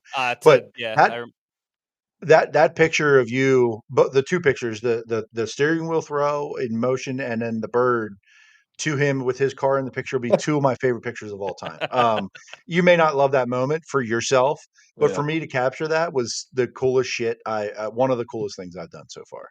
Yeah, that was just it should have never happened. I just got out of the car and I turned around and he was there and that's what happened. Like I didn't think, I didn't Yeah, plan it. It just happened. And I wish I wouldn't emotions have done take it, over. Yeah, and I look like an idiot, but I got told real quickly you got to frisbee it, not throw it like a baseball and I whatever. I mean, it's part of it and things like that happen in racing and I'm not proud of it, but you just gotta live it. Yeah. You call that experience. You'll be better to throw it for the next time. You'll get it right because you Yeah. never know, right? You'll have it right. Yeah, the funny part Um, was I heard that from it was actually Siegel Jim because it was it's probably been 10 years ago now. He frisbee one right into Dietrich's top wing and a couple months later have the 48 on the car. It's kind of funny. I love it. Here's a good Go ahead. here's a good question from Grant Sipe. Where does Kody and the team stop for food after a big race? Asked by Paisley and Easton. Honestly, we always go to the car wash here in Hanover. Typically we'll either just pick up a 12-pack of tacos from Taco Bell or we just discovered the other week that we can order Domino's and have it delivered to the car wash. So that might be our new go-to from now on. That's pretty awesome. I'm trying to catch up on there's a lot of comments that came in. Let's see here. What's your plan this weekend? Yeah. Lincoln, just Lincoln. Not Baps, not Sunday. Timed hot laps. We've had a rough go at Baps the last couple times, and I think we're gonna take our time from there for a little bit. I'm excited for Saturday at Lincoln, that Kramer Clash. I know we'll talk about it here on the show, but that's always been a fun race to be at. It's always ended up being pretty good. Justin Peck won it 2 years ago. I want to say it was early in the year because it was a daytime show. But I like the format. I like the combo of cars that are going to be there. I think that'll be fun. URC's with them. Didn't look at the weather yet, so hopefully the weather's good, but that'll be a fun one. One more comment here. There's a good spirited conversation about formats in the chat. I like seeing that, but I'm not going to go through all that right now. But with Ant Bay, from seeing you start from the beginning at Trailway in the 11D to watching you get your first 358s win to the championship and now 410 win. Happy for your guys as a team and glad to see the evolution of Coco. So I think that might be the nicest thing Ant's ever said to me. Or anyone else for that matter. I was gonna say, that's true. yeah. That's true. Yeah. Listen, you're talking about the Baps thing, and I don't want to stay on it too long, but I think you made a lot of fans that night. Santos kind of said that, like, if you didn't know Kody Hartlaub or you didn't one way or the other, you made some fans that night just because of who it was, right? I regardless of it, just stand up and say, "Hey, I ain't taking your shit from someone like that our fans are already on edge about like not liking." You made fans that night, so I think a lot of people were watching. And I think listen, when you pulled up to Williams Grove on that video I took, there were some cheers for sure. That wasn't just pity cheers like, "Oh, I'm happy that guy won." That was we got some fans out there, buddy. Yeah, that's funny. I mean, and that's what I said. I said, like, could you imagine if that was like, Dominic Malaire and me or something on the front stretch at Baps? Like, it would have never happened that way.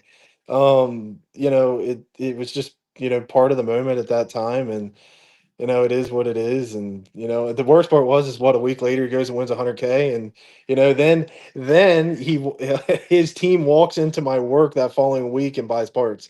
So, I mean, that's just how it went. Yeah. With 100K the week after. Yeah. Oh my Yeah, God. right. Of course. All right, man. Hey, we'll do the normal. Jimmy, unless you have anything else, we'll get him out of here. We'll try to keep the show from going past freaking midnight. Thank the sponsors, shout outs, whoever you got, man. We'll get you out of here. Definitely got to thank, my family, my team, Pat Brewer for sure. Like I said before and been saying, he puts everything he has into this deal and gets us what we need. Jimmy, J Fuels, his wife, they've been supporters of mine now for a little over a year. And, they love it. They didn't really know too much about it. They came in here with us and they absolutely love it, and, Bigum Appraisals, Travis Lobb, TNN Solutions, Moose Blocks, Her Electric, everybody that's on this thing, GPS. Like I said before, we're a decently funded team, but we spend all of the budget, and that's why we pick and choose where we go. And that I can't do it without all those people. Said Travis Lobb. He said, "Can you put a hat on already?" And you thanked I this. know. You thanked him, and he's doing this to you. This is. I was going to say that earlier. I think this is the first time anybody saw me without, being around without a hat. I'm 30 years or 29 years old and I'm freaking bald. So, well, thanks, genetics. I understand that. Kody, thank you so much for joining us tonight. Congratulations on your win, and hopefully there's more here in the future. We see you out at the track. All right, guys. Thank you for having me. Have a good night, this weekend, buddy. Take care. See ya. Kody Hartlaub, everybody. Why did it do that? There we go. I like this. I like some of the conversation that's going. First of all, Burt Wilczyk did correct. URC is not with them on Saturday. They're only at Big Diamond this weekend. I thought I saw 358, 360 on there. Then he follows up that Lincoln doesn't want URC. So I swore. Oh wow, I must be losing it. All right then. And actually, I'm gonna look right here. I have it up. I only see 410 and 358. So I don't know where I saw that. I don't. Well, maybe you saw that with Selinsgrove, because I think with Selinsgrove, their Kramer race has URC. That's later in the year. But I thought, okay, it might have been an old flyer. I don't know, but I swore I saw 358, 360 Kramer. So were they advertising their Kramer Clash already? That I might have been mistaken the track. I think I put it in our chat the other day. Maybe that's where it. Oh, maybe that's where it was. My apologies. No. 358s. That's okay. The 360s will bring 8, so it's okay. And then also, this was a cool comment. Yep. It's Sealands Grove with the Kramer Cup 410 in URC. Got it. And then they just added the wingless sportsman, I believe. Wait. And Oh, so wait a minute. They added the Wingless Sportsman to the Sealands Grove show. yes. So you posted a Kramer Cup advertisement on the week of the Kramer Clash at Lincoln Yeah, to yes, confuse the that's fuck what I'm out of saying. me. So Yeah, I I don't know did that what's on going on at purpose. all. Yes, Okay. exactly. I did Got that it. on I have purpose. no idea what's happening now. Just for Okay. this exact moment.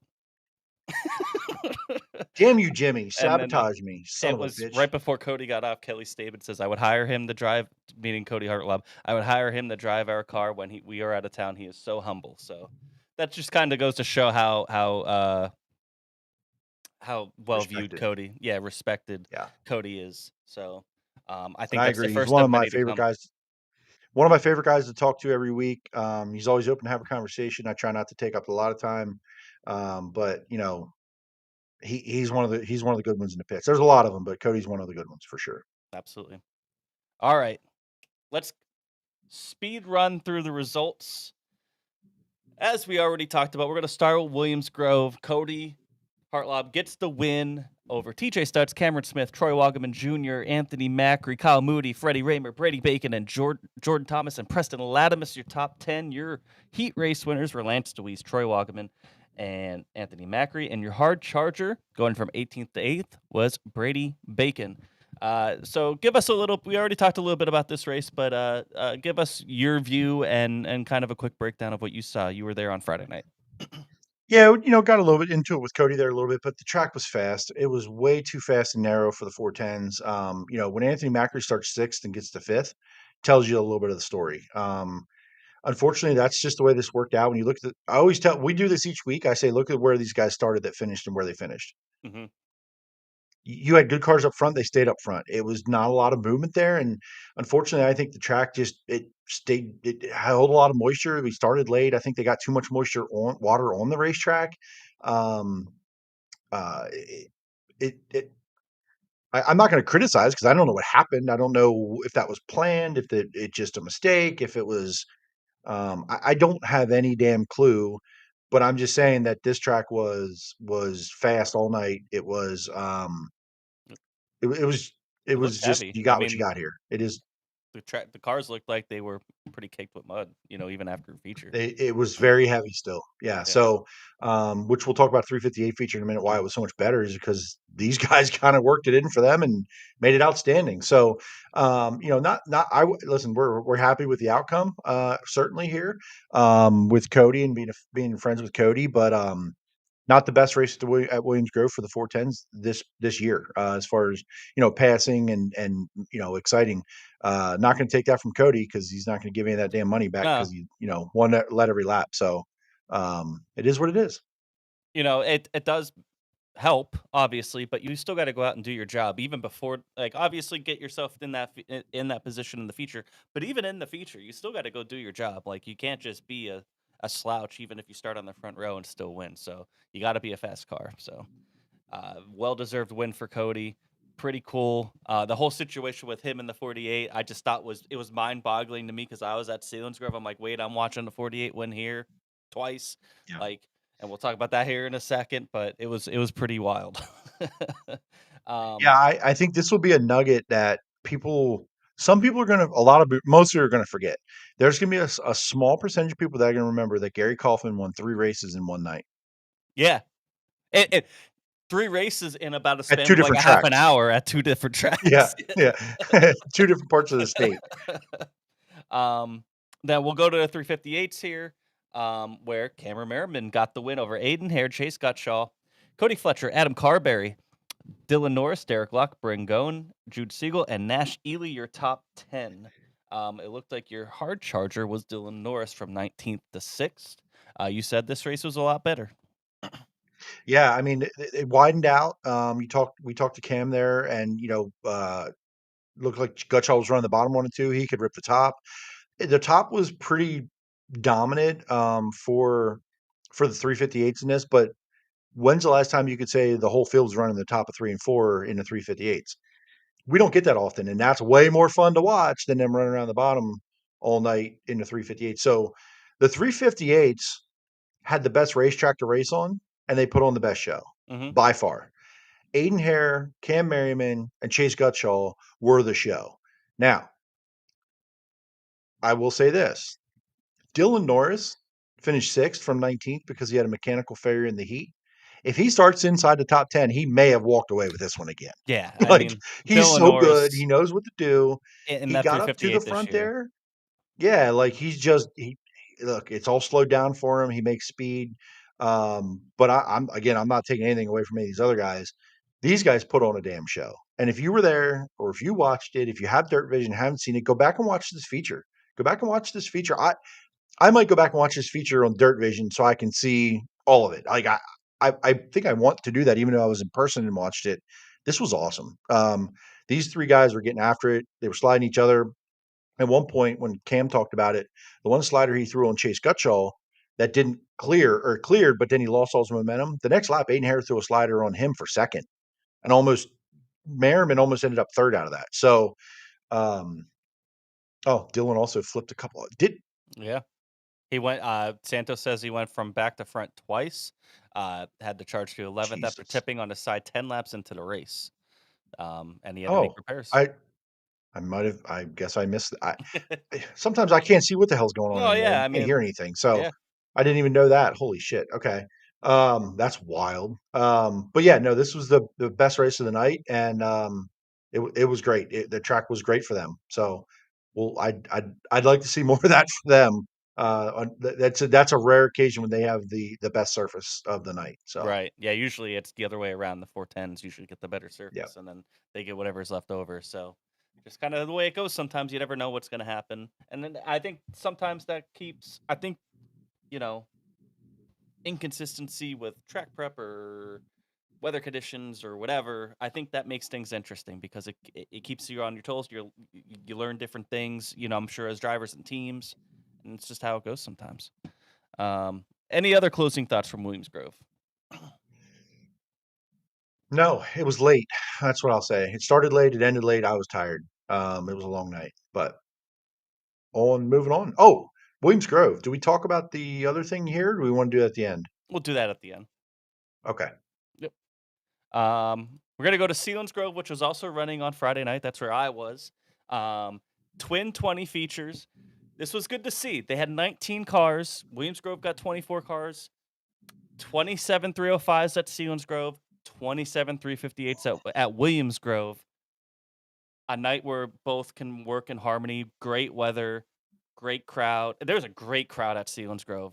I pulled in I felt like I was at Lincoln for a second because like there's big, not huge tailgates going on, but like if you ever go to Lincoln early and there's always like this group of young kids, like late teens, early 20s, and they're blasted music in the back of their lifted pickups. You had some of that at Sealands Grove, which I thought was like that I'm not used to that at Sealands Grove. It was awesome. The vibes were up. The people, the crowd, there was a very, very good crowd there. So great turnout. I'm glad it worked. It was first responders night. They had a bunch of fire trucks, uh, um, ambulances, and other first responders do laps around the track. It was all pretty cool. Great event all night. So shout out to Sealands Grove for doing a great job. Track surface was a little bit different because they had brought clay in for monster trucks the week before, and then they mixed that in with the rest of the surface, and it looked great. I don't know exactly how it was because I know we've heard about tire wear and the abrasiveness. I'm hoping this helped, but the track surface was awesome. These guys could move around or slide each other. We had 3 wide, 4 wide at times on restarts.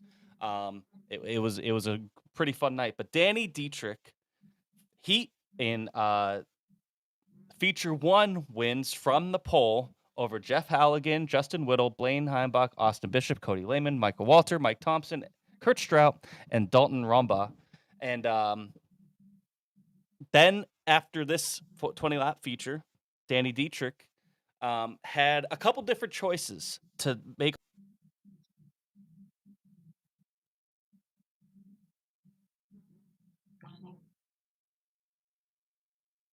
We may have lost Jimmy or we lost everyone. I don't know. I don't know if he knows he's gone yet. Are we still live? Yeah, it looks like I'm good. Well, I don't know what the choices were, so someone fill me in if you're also here and this is live. Fill me in Up the on what the invert for the choices. second one. Oh, He could have either. there Are you we are. back? Are we back? Are we back? You're back. I left. You froze like you were Okay. like. All right. All right. So you said Danny had a couple choices. Yes. And then you were gone. All right. So he had a couple choices. He could have just drew I think it was like a 0, 4, 6, or 8. And that, or he could take $200 and start from 8th, and then invert the top 7. Basically 8-car invert, and he would get $200 for starting 8th, or he could have did $300 for 10th. He chose to start 8th, which then put Mike Walter on the pole, and they did it that way. And then in feature 2, it didn't matter. Danny still from 8th. Man, he was on it. I mean, Michael Walter had a good lead in this one, by the way. He was fast. I know Bert went down and he interviewed him in between the break there, and Walter was he was kind of aggravated just because of how the first feature went, and being behind slow cars and not knowing what they're going to do, just being back in traffic in general. So hoping he could take advantage of this. Nobody was stopping Danny Dietrich on this night. Justin Whittle was very good too. He was probably the second fastest car all night. But man, he gets the win over Danny. Gets the second feature win over Danny. Michael Walter, Justin Whittle, Cody Lehman, Blaine Heimbach, Austin Bishop, Jeff Halligan, Buddy Schwiebens. Is that how you say his last name? I think it's Schweibens. Schweibens. 19th to 8th, this guy. He pulled off in the first feature, comes back out, gets up to 8th place by being fast. His 4:10 debut from Tuckahoe, New Jersey. I did not know about this guy until he showed up, and then I was talking to you and Jim Tenerelli and everything, and kind of gave me a little bit of a breakdown on how much of a gasser this kid is. And man, did I see it! I was super impressed. And then Dallas Schott and Mike Thompson rounded out the top 10. So within about a half an hour, the 48 won 3 features at 2 different tracks in Central PA. It was wild, but Danny was on it, and just a great event all around. This is listen, I think we know Danny's good at Williams Grove. Brent's good up there. Macary's good up there. When Danny's up there, he's going to be contended with no matter what. And this year, Chase Dietz we thought Chase Dietz was that guy. They took Friday night off. This was a perfect scenario for Danny to take advantage, you could take these wins, bring home the big money they were putting up. So glad to hear they had good crowd. There was a vibes, there was the atmosphere. Love every bit of it, man. Just going back to a couple comments here. Bert says crowd was awesome. Best of the best in the 410s were there, and the new clay in the corners definitely helped a lot. Definitely didn't hurt tires as much as it has, which is good to hear. Danny's in the second looked pretty good in high caliber cranes victory lane. Definitely tell he's an announcer for sure. And then the options were draw 7, invert pill 2, 4, 6, 8, or 9. Start 8th and get $300, and start 10th or get $400. And basically, Danny, he got each one of these features were $4,000 to win, and since he swept both, he got an extra $2,000. So he walked out with $10,000 that night. So and then plus the extra money on top of it. And then he also says, Buddy had a URC win at Bridgeport, only his 3rd URC start in June. So this is a name you're going to want to pay attention to as he's getting more and more in here, in the obviously 360s and 410s here. And Justin was very close in the first feature. Karkland looked good too as well. He got sideways on I think it was a restart, and was trying to go for a slider. Got sideways. Most of the field missed him except Joey Mtia. Kind of got into him and pretty much destroyed the thing. Unfortunate to see there, because Karkland was looking really, really good. I keep saying, I've been saying it since early this year. I'm like, he's knocking on the door. He's had some really shitty luck. He's looked really fast, but had some bad luck. So, but yeah, overall, great night at Williams Grove, and it was great to see both tracks be able to coincide and have great events. not saying this is going to be a whole week. This can be a every week thing, but it was nice for this one particular night that it worked. No doubt. And I don't need Kirkland to win now. I want him to win just because he's there, but I don't need him to win now to get my fourth Yeah, first you time got your winner in fourth. Central PA. I mean, now it would just be, we're going to talk about Lincoln in a minute. We almost had our fifth, and if Kirkland wins, that would have been the sixth. We can talk about that in a minute, but like, whew, my fourth, I thought that was bold. We could still end up further here. And also, yeah, I want to shout out this too. Caleb Newland, Zach Newland's son. He's been doing the announcing thing with the 305s, and the 305s there were there also. But his dad was also running 410s, and he got to call the 410 race and call his dad out in the lineup, and everything was very, very cool to hear. So that was pretty cool. Good to see Cody Lehman run good. Yeah, he looked very, very good as well. Yeah, just I'm excited to see what Sealands Grove here has in the future. I think the clay definitely helped. We'll see if they can get maybe a little bit more in there or what they do in the future. But I think this is a huge step in the right direction for them moving forward. All right, let's go to Lincoln on Saturday, where Brandon Raymer gets the win over JJ Loss, Aaron Bollinger, Cameron Smith, Chad Trout, Glendon Forsyth, Logan Rumsey, who went 22nd to 7th, Jordan Givler, Freddie Raymer, and Billy Dietrich, your top 10. Your heat race winners were Jordan Givler, Dallas Schott, Glendon Forsyth, and like I said, Logan Rumsey was the hard charger, plus 15, 22nd to 7th. This doesn't tell the whole story. I have some pictures here that you posted, so if we could go through each one of these and you want to talk about them. But first, before we do that, what did you see from this 410 feature? Handicap show, right? So movers and shakers, guys racing hard. We had an interesting surface, pretty big curb in 3 and 4. It was tricky. Guys were over it. You had to be aggressive. The bottom was there early. I actually was surprised how good the bottom was early. But this one was there was a lot going on here. Taking off, Glendon Forsyth took the lead early. Dallas Schott got by him, and then JJ Loss got the lead. JJ Loss was probably going to win this race if the late yellow didn't come out, which we'll talk about here. There's a little bit of controversy there, maybe, but JJ Loss was on his way to his first win and looked fantastic. Even when Brandon did get by him on a late restart, JJ didn't fall apart. JJ was probably the best car at the front of the field there.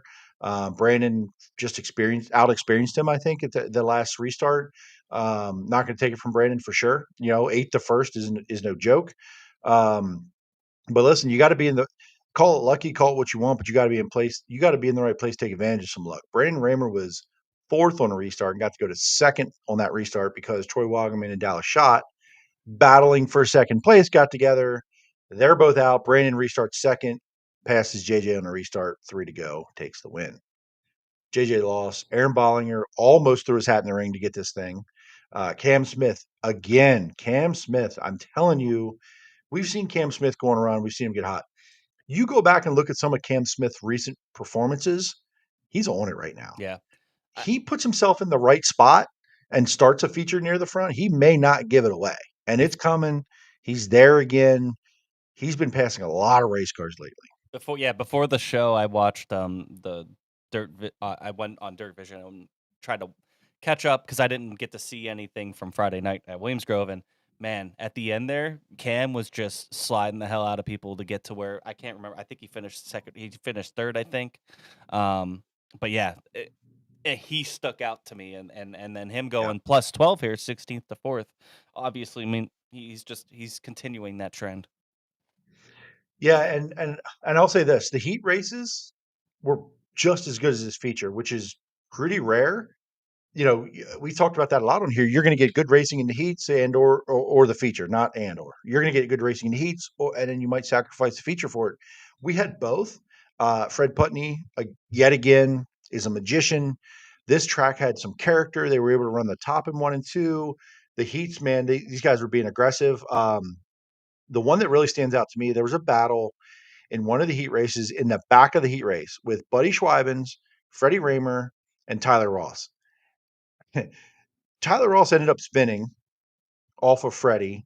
But I'm telling you what, Buddy Schweibens was up there, and he was absolutely mixing it up and holding his own against Freddie and Tyler Ross. And he looked like a veteran doing it. It reminded me of like Borden when Borden came into town the first time, and we're like, "Who's this guy? How does he know how to like? How's he making this thing work and doing all the right things and making all the right moves?"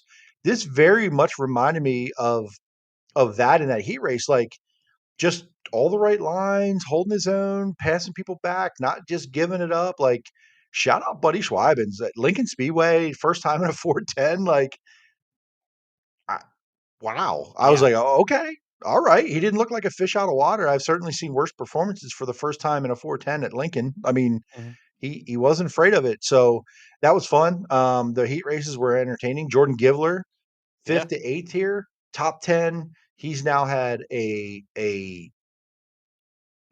second, right, at Clinton County. Would have had a top 3 at Clinton County the last time. Comes back here, backs us up with a top 10 run. But this was a fun one, man, where even cars that, maybe they're under horsepowered a little or haven't won tons of races was racy. And it was fun. It was an entertaining one to watch. You know, it was fun. I was entertained by it. Did have a little bit of controversy. Freddie kind of ran over Jordan Strickler for the second week in a row. A little bit of tempers flared. This one was probably even more egregious than the last one. Don't love it. Don't love any bit of it. Unnecessary. Didn't need to happen. I get the aggressiveness. Got to go. We talked about it a lot, right? Handicap show. This is where these things happen. Both instances were during handicap shows. And he got the same guy 2 weeks in a row, and don't love it for Jordan. Jordan's doing his thing, got ran over. The other one was Troy Wagaman and Dallas Schott. To me, that was more of a racing incident. I agree. That's hard racing. Yep. You got put in a spot to make a decision, and you made the wrong one, and ended up with 2 wrecked race cars. It happens. Sucks. They both made decisions, and it did not work out for either one, right? So what hurts here is Freddie finishes 9th, and Troy finishes where? Troy finished 21st. Right. So from a points perspective, which we'll get into, this was not ideal. And Troy was trying to pass for second place when this happened. So yeah, he looked fast when I was watching the highlights, man. He looked really, yeah, really this good. is one more earmark for the end of the season and see how it all shakes out. But not ideal. But man, what a great night. What a good night there for the 410s. It was fun. Good for Brandon Raymer. And Tyler Murray here says, I believe this is the second time Loss has been passed for the win by a Raymer heartbreaker, but he's been fast, and that win is coming soon. He did look very, very good. Yep. He was driving aggressive. He was driving with confidence. You could see it. Just a really, really nice night. I gave him all the shit in the world before this night started in his trailer about how much he was just looked like a fish out of water the week before. He took a week off, came back, looked like he hadn't done it in a year. And I'm like, buddy, what are you doing, my guy? I was giving him all kinds of shit about it. And he puts together this performance. So shout out to him for doing a great job. And the 358 sprints, you had Aiden Hare grabbing the win from 8th place over Jude Siegel, Cody Fletcher, Dylan Norris, Andy Best, Bo Gordon, Eli Tucky, Seth Schnoke, Wyatt Hinkle, and Will McNeil. Your top 10 looks like your hard charger was Cody Fletcher from 12th to 3rd. Nope, I'm wrong. Sorry, Jaden Wolf, 25th to 12th. Yeah, this one had so some of the pictures. Let's talk about it. More of the pictures are so this picture, we have our Friday night winner, Cam Merriman, and we have Jude Siegel, who was leading this race. And this is where Cam said, I got maybe a little too aggressive, was like ready to get going. This was going to be for the lead. This was for the lead. This ended up in resulting in Cam actually spinning out. Did a 360, kept going. They don't have a blend rule at Lincoln. You went to the back. Cam ends up going to the back, and on a restart, 2 cars get together on the bottom, slide across the track, wipes out Cam, red flag. So Cameron ended up at the end of the day did it to himself by spinning out under this scenario here. You can see he's looking at Jude, trying not to get into Jude, hits the brakes a little, car gets out from under him, does a 360, he goes to the back. Go ahead. This is your winner. What a wild photo. This is the winner of the 358 feature, and he's in second place here. He's not even leading here.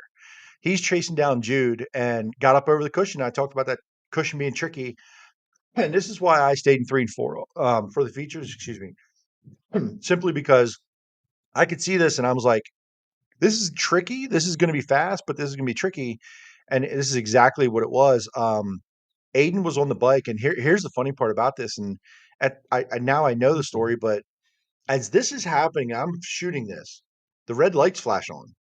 I thought Lincoln saw him doing this and said, "This guy's flipping," threw the red lights on for the red flag. Well, this is the red flag for Cam Merriman in 1 and 2, and a couple cars that got together over there. I didn't know that was happening. I'm watching this going, "Holy shit, they think he's flipping." He lands this, ends up coming around, taking the lead from Jude Siegel to win this race. Unbelievable. Yeah. So how close Driving the absolute piss out of this thing. how close it could have been to not, though. You know what I mean? Yeah. And this shows how close it was. And then you got this one. So this is another one. Seth Schnoke passed a lot of race cars, started in the back. He loves running up top. There's Seth Schnoke, Jude Siegel, Cam Merriman, Dylan Norris. These guys that like running the top were up there, and Stover actually here kind of did a slider, but it was like a slow up across, and I don't think Seth kind of thought he was coming, and all of a sudden he got up there and he was like had momentum. So I think he had like hit the brakes, jumped up over the cushion, left front was coming up in the air. This could have been junk pretty easily. They both continued on and ended up with decent finishes. So a shout out to Stover here in the 2, probably his best career finish so far, I think, in 3:58. So pretty good run. He's actually been here in the chat. He's been in our chat all evening, actually. So shout out to the 2 there. He had a good run. And then here's from the 410s. You got Brett Strickler and Logan Rumsey here. I posted this picture and sent it to Brett Strickler, and he said, "I effed up." Because the next picture of the sequence is Logan Rumsey feeding him a right rear up over the cushion. It's not, I don't have it in the sequence, unfortunately. But they were 3 wide. This is during, this wasn't the feature. Yeah, this wasn't the feature. And Brett's like, "I just screwed up. I got up too high, kind of lost his momentum." And it looks like Logan feeds him a right rear, but he kind of really didn't. It just, racing deal. But this is how tight the action was on the cushion all night. Like, there was a lot of this going on where it was like guys fighting for the same space, trying to make passes. The track was fast and it was hard to pass, so you had to be ultra aggressive. And this was the definition of elbows up short track racing. It really was. And then final one here, Troy, going around. This is Chris Arnold. Chris Arnold. And this is what you saw. Chris Arnold isn't the fastest car in the field, but knows how to get the job done. And this was for inside the top 5 near the end of the race. This is how hard guys had to drive to even make a pass. And for where I was standing in 3 and 4, I mean, really, really, guys were just having to drive the piss out of these things to get the speed to even pass any cars, let alone a lot of cars. So I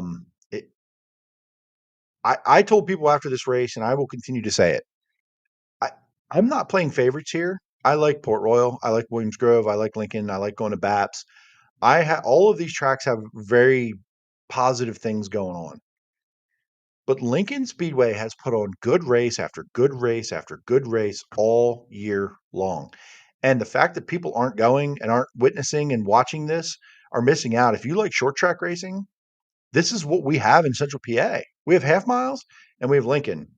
Lincoln continues to put on good race after good race after good race. And if you haven't been there, you haven't been there in a while, come bring your beers, bring your chairs, sit in the infield, watch some good old fashioned short track racing, because that's what we've had week after week. And I'm not just saying that to say it. Go watch the highlights. I'm not pumping it up to be what it's not. Go watch the highlights for yourself and kick yourself in your own ass for not going and watching it. Yeah. That's all I'm saying. That's all I can say. Well, seemed like it was a good night at Lincoln. Over at Port, we had the Dream Race, $20,000 to win. A lot of hitters went to Port, obviously, for the money. And this was a time trial show where Ashton Torgerson actually went quick time. But your winner here was Chase Dietz, who didn't race on Friday night to save their stuff a little bit for this race, and it paid off. $20,000 in his pocket as he gets to win over Ashton Torgerson, Lance DeWeese, Brock Zierfoss, Danny Dietrich, Justin Whittle, Brady Bacon, Jeff Halligan, Dominic Malaire, and Ryan Taylor. Your top 10, your heat race winners were Justin Whittle, Dominic Malaire, Chase Dietz, and Lance DeWeese. Your B main winner was Logan Wagner, and your hard charger was Jeff Halligan, 17th to 8th. Chase Dietz, man, good to see them get on track here at Port, get a good big win as we head into, some really big races going on there. At Port Royal, obviously, in the coming weeks here. Ashton Torgerson was very, very impressive, I think, in this one. Obviously, went quick time overall. There was 2 flights. Ran up front the entire race. And, just I don't really have much more to say than those 2 guys for sure. Definitely very, very impressive. They started 1 and 2, but they did what they needed to do, and there's a lot of movers behind them. Lance went +5. Danny got up in top 5. Yeah. Any thoughts? I watched the highlights of it. Looked like a good one. Man, look, it was a tune-up. It's a tune-up for what's coming, and track looked pretty racy. It looked like Lance could make the bottom work. They were making the top work. It looked like you could do a lot of different things. And Chase talked about in his Victory Lane interview about getting all the lines to work and doing all the things, and maneuverability and is what they're trying to work on. And hopefully everybody's getting prepped up because it's Posse versus High Limit coming up soon. Yep. It's Posse versus High Limit. It's coming, and hopefully these guys all learn something and are ready to go. You have Anthony Macri getting 24th here. He had I only saw the highlights as well, and some mechanical failure. I saw some type of mechanical failures pulled into the infield in 3 and 4. So obviously one guy there that you expect to run up front, not there due to some type of mechanical failure. So Dietz, he went 4th to 1st in his heat to get the pole, so he went out and earned that shit. Tyler Murray, surprised it was only 25 laps. This is usually a twin 20 race. The Dream Race, and then they kind of flipped that to Sealands Grove, where the winner at Sealands Grove overall got a guaranteed start in this race. So I don't know if that was planned that way, and they just changed the Dream Race to 20,000 to win 25 laps. I think it works. I think that worked out pretty well. They had a good turnout, good car count, and Chase Dietz just like we said, getting tuned up here for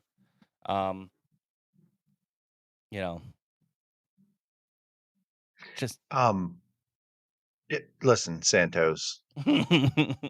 That comment is not for you. It's for the people that are sitting at home that could be at Lincoln or could be somewhere and aren't. Right. Not you. We know you're at the racetrack, buddy. Listen, I like the Dream Race.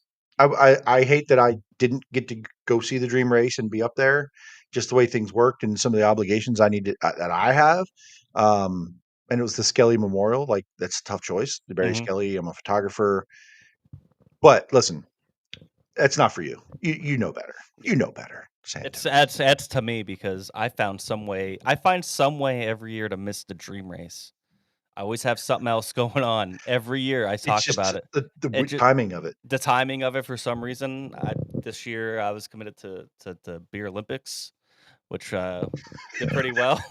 Sounds. You said that with hesitancy. Like, am I going to say this out loud? Yeah. Hey, Beer Olympics. Yeah. Hey, we got 4th. So. But yeah, I always find a way to miss the Dream Race. But I was trying to stay up with it the best I could. Let's go into points here. And we'll go to Williams Grove first. Troy Wogman still holds a 115-point lead over Freddie Raymer. Then it's a big jump back to Lance DeWeese, TJ Stutz, Cam Smith, your top 5. Pretty much just between Troy and Freddie, but if Troy keeps doing, you never know what can happen. Don't get me wrong. There's still a couple races left here, obviously. And then you have National Open, which can really shake things up. But he's been kind of holding Freddie at bay here. Freddie hasn't really closed in too much points-wise, so Freddie has a little bit of work to do there. However, at Lincoln, this has now flipped, where Troy Wogman has lost the points lead to Freddie Raymer. He is now 70 points behind Freddie Raymer in second, And then it's a big jump back, 670 points back. This is how good these two guys have been here and how consistent they've been at Lincoln all year. Matt Campbell is third, 670 points back. Then it's Cam Smith and Aaron Bollinger, your top five. It's a 2-horse race for sure between those two guys, especially at this point in the season. And then Port Royal, also kind of a 2-horse race. Justin Whittle doing what he needs to do, has a 165-point lead over Logan Widener. Obviously, Logan had to go through the B main on Saturday night, and I don't think he advanced too far up.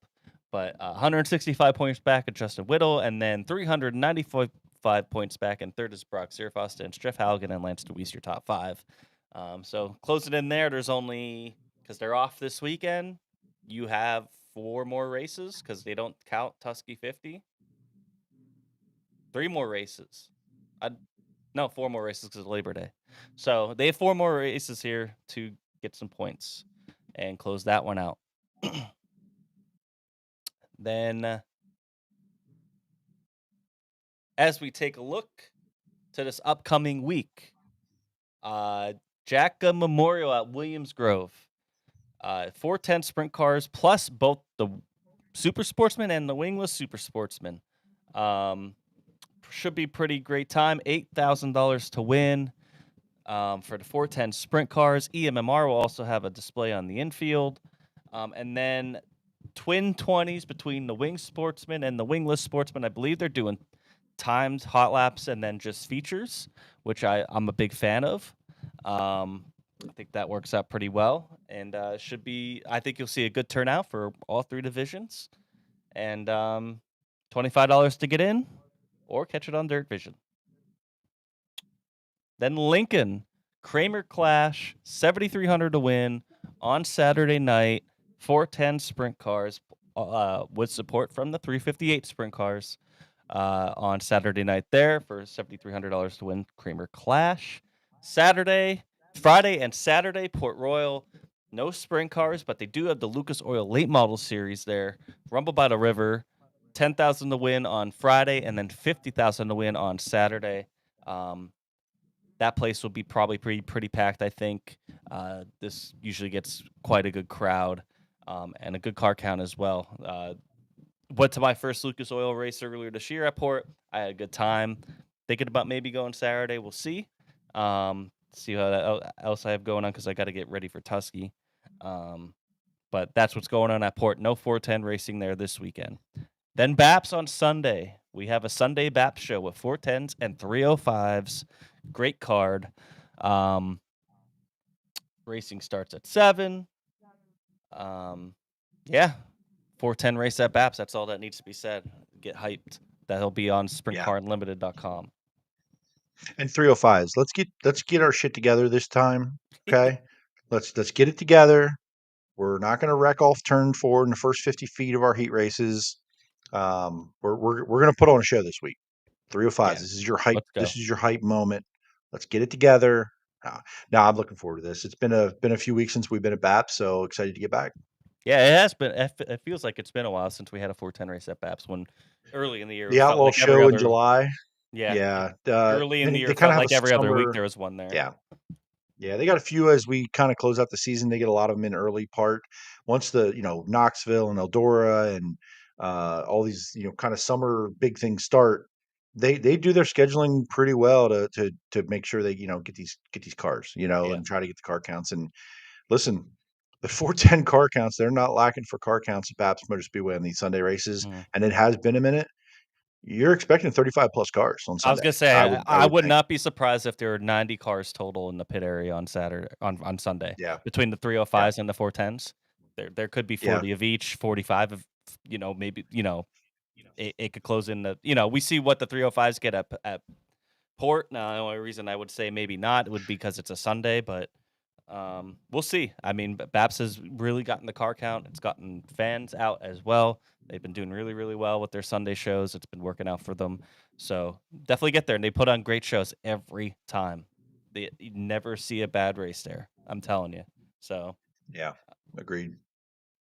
That's what's going on in PA this weekend. I'm going to try to get to Williams Grove, I think, on Friday. And then I don't know if I'm going to do. I know. Just because got to go see our boy Brett. Oh, that's right. That's right. Yeah, wingless sportsman, man. And then I'll see how the week goes before I commit to anything. But I don't know if I'm going to do anything Saturday. I'm probably going to just next weekend then be going camping at Port for a week. So I might just take the weekend to get ready for that because I got a hell of So a. you're staying like Labor Day all the way through? I think that's the plan right now. I'll probably go Friday night, set up camp. We got two spots for us and cut some friends, and then probably go Friday night. I'll probably stay all weekend. Go Saturday night. There's the Palmer League concert on Sunday. I probably won't do that, but we got a fantasy football draft on Sunday. Probably stay there through Labor Day. Leave my camper there. Come home, work for a couple days, and go back. And then I go to the Eagles game on Thursday, and then I'll go back. Nice. So I have a hell of a week, which is why I'm saying I Yeah. don't know if I'm going to do anything this week. So, let's go to High Limit real quick. We'll start there. Their West Coast swing. This is a cool one. The first race at Tulare, where Corey Day got the win over Spencer Baston, who just got left that ride. And then Giovanni Scelsi got a podium, and Brad Sweet and Justin Sanders your top 5. Very cool to Spencer Baston got into the Works Unlimited 57. It's basically the Paul Silva car, just with technically a different owner, but it's all the same shit. But cool to see Spencer Baston. Obviously, he left the 14. Corey Day's going to run that 14 as much as he can. And then, so it's cool to see them both run very well here. Corey Day obviously getting the win, but a solid run by Spencer Baston. And then, Yeah, I was telling people like Baston, like not great for him, but having him finding a ride for the West Coast makes so much sense. This is his bread. This is his bread and butter. He performs the best at these short tracks, these bull rings. This didn't surprise me in the least. No, not in that car. I didn't. Sometimes when a driver, and we'll talk about this a little bit. Sometimes when a driver goes to a new car, it doesn't necessarily. Sometimes it could be immediate success because it's just to change the scenery, just kind of a different vibe, and it could work. But sometimes it takes a while. You know what I mean? And for Spencer, it didn't really. It was immediately out the gate success. Went quick time. Yeah, quick. Well, yeah, Went that's quick true. time. Yeah. Placerville, where Justin Sanders got the win in the 87. Been waiting, obviously going out. I think this is a big reason why he's in the 87, for Aaron Reitzel, because they're going out to West Coast, and he's great out there. And he got the win here over Caleb Montgomery, Corey Eliason with a podium finish. Brad Sweet 15th to 4th, and Spencer Baston with a top 5. Also, hard charger, 21st to 6th, Tanner Thorson. Tanner Thorson's been really impressive in spurts this year. Very, very impressive, but good win for Justin Sanders. Nice for that 87 team, obviously with Aaron injured and everything to get back in victory lane. This one was fun to watch too. This one was this was a good show. Sanders was throwing everything he had at Montgomery, and finally got past him. That was a fun battle to watch. The place was cool. Yeah, they have some really, really cool tracks out there. I used to talk shit on it a lot, but more and more I watched them, they're pretty badass. Yeah. Taking a look at their point standings really quick, Brad Sweet has a 71-point lead on Rico Abreu, 120 points to 3rd, Brent Marks. Then it's Tyler Courtney, Aaron Reitzel, Justin Peck, Tanner Thorson, Spencer Baston, Jason Pursley, and Chase Randall. That's your driver points.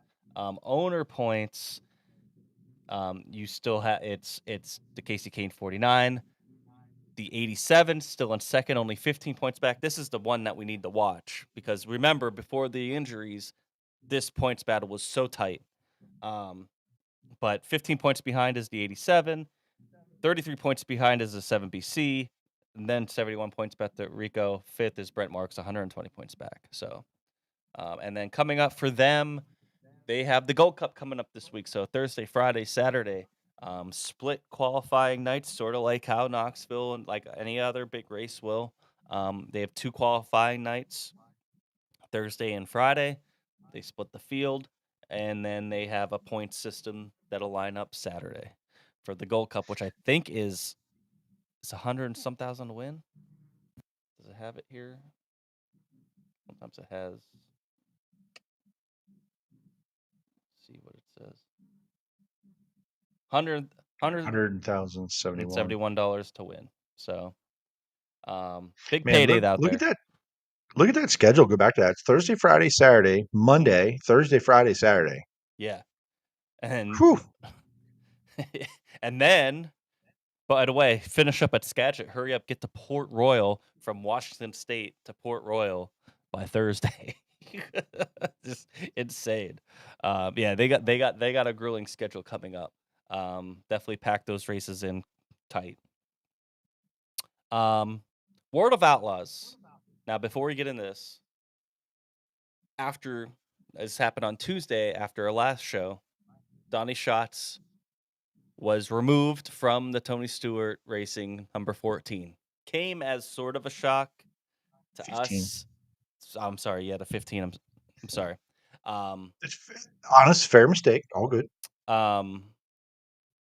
Honestly, wasn't a huge shock. Maybe the timing was a little weird.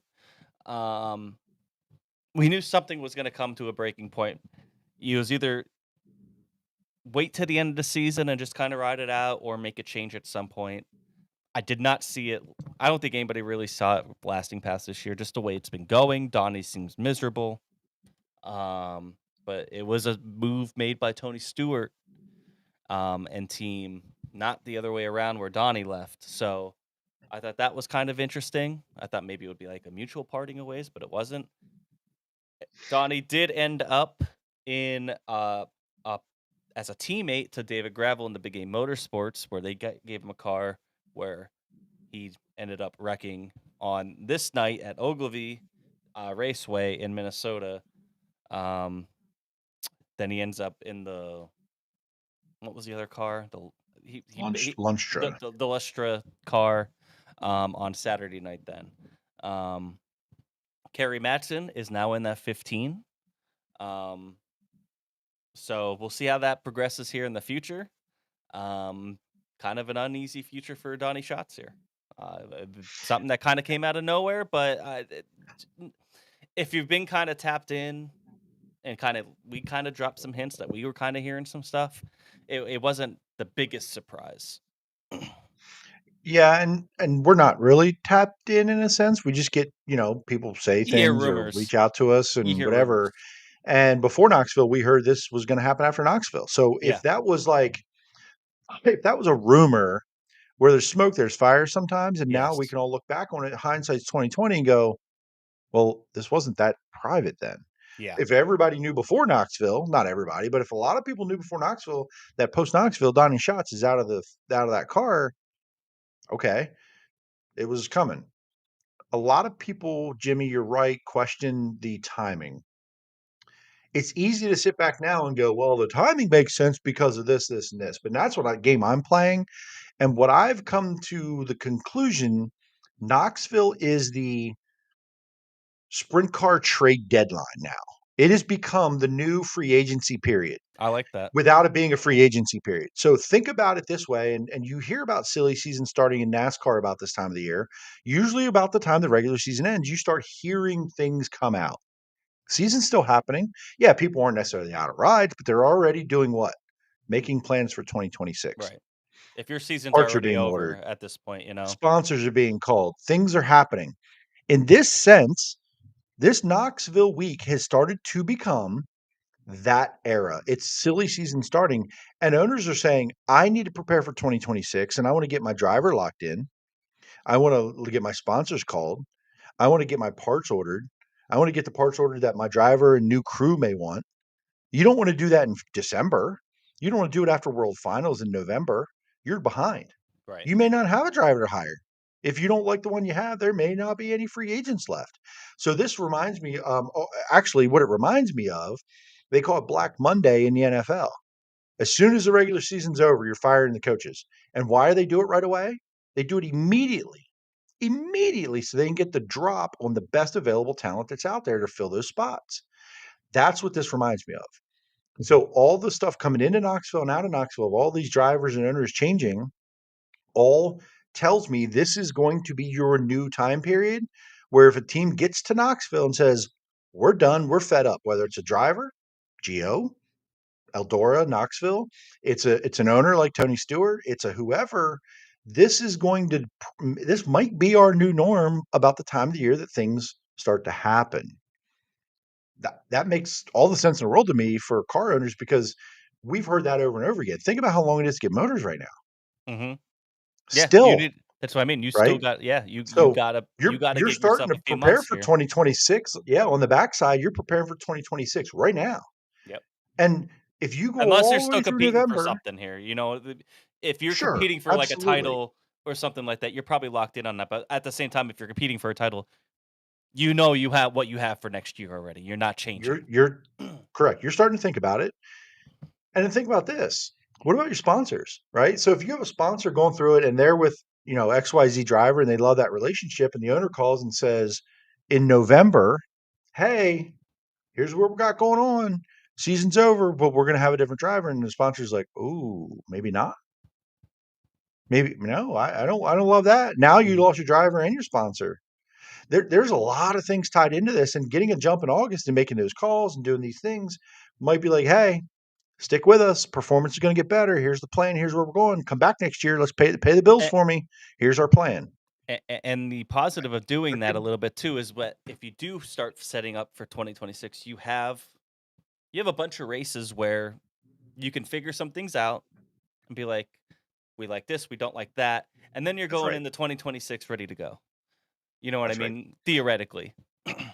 Theoretically, and TSR may not have Kerry Madsen next year, but they trust Kerry and go, okay, where are we at? Where's our program? A different view, a fresh take on where they're sitting. What do you think we need to work on going into 2026? Even if it's a different driver, where's our program at? What do we need to improve? Is it our time trials? Is it our motors? Is it our shocks? Is it our chassis? Is it our wings? Whatever, right? So there's a lot going on there. Now, came out tonight, Jimmy. Donnie Schatz will continue to be in the Lundster car. The big game deal is over. Okay. They had that one car put together. They didn't have more cars. Donnie from the start said, don't do this. I don't want you guys doing anything for me that might jeopardize what Gravel's got going on with his run. He told them that. That was public. There was an article in Flow tonight, came out right as we were starting the show. So he's going to stay in the Lundster car for the foreseeable future this year. I don't know, I forget the number of races, with backing from Todd Queering and the big game deal. So there's still going to be some help there while Donnie tries to work on a plan for 2026. So that just came out tonight. If you all haven't seen it, it's probably making its way around the internet right now. He'll be in the Lundster car at this point for the next couple weeks or races or 14 or I don't know the number. So and right now they're in their back. They're right in his backyard. You know what I mean? Right now, yeah. So it makes sense to any team would want him in there because he's so good at those tracks. Yeah, and somebody different will be in the Stewart car this weekend. I don't know if they named the driver yet. Because Madsen's going to run Knoxville. We'll finish that up. They mentioned that from the start. There was a race or two that they would find to fill in up in the upper Midwest, wherever they're at. Yeah, very stick and move with some of these national teams. It's even the 14's the same way. When they got rid of Basin, they're like Corey Day's going to run everything that he can, but there's a few he can't make, and then they're going to put somebody else in those, but they haven't announced any of that. So kind of, just sticking and moving, trying to finish out the season, and again, starting to gear up to 2026, trying to figure out a long-term plan. Hopefully there is one. Hopefully that car will be on the racetrack next year. Yeah.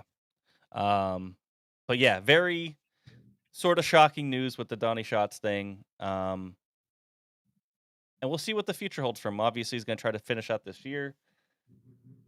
Does he continue going on? Obviously the questions start coming out.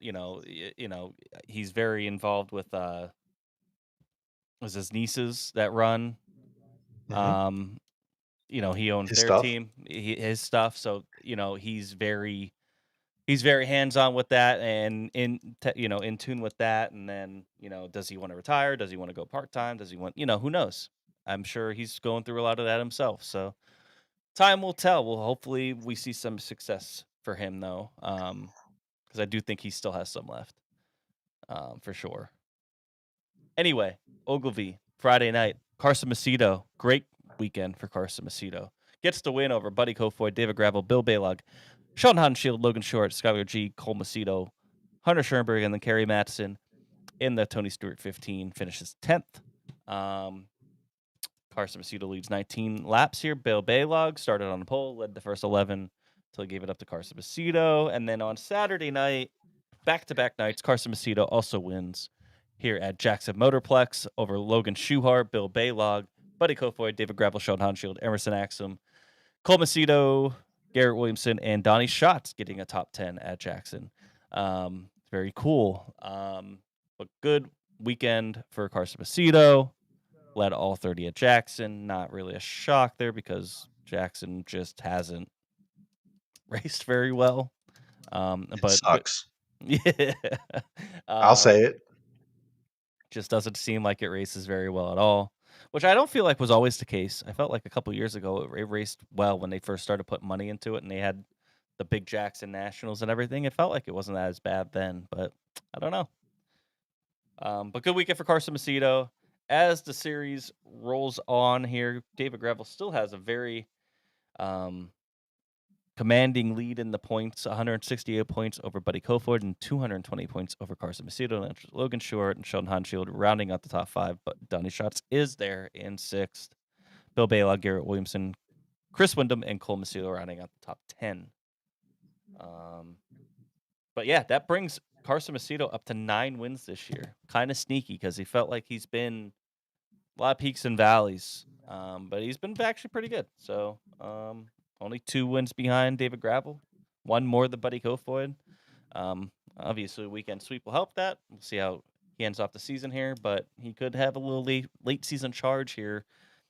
Maybe not necessarily for the title, but maybe for second place there over Buddy Kofoid. Look at that.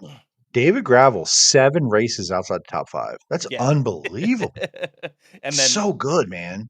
And the next person is Buddy Kofoid with 28, and Carson Which is Macedo with good. 27.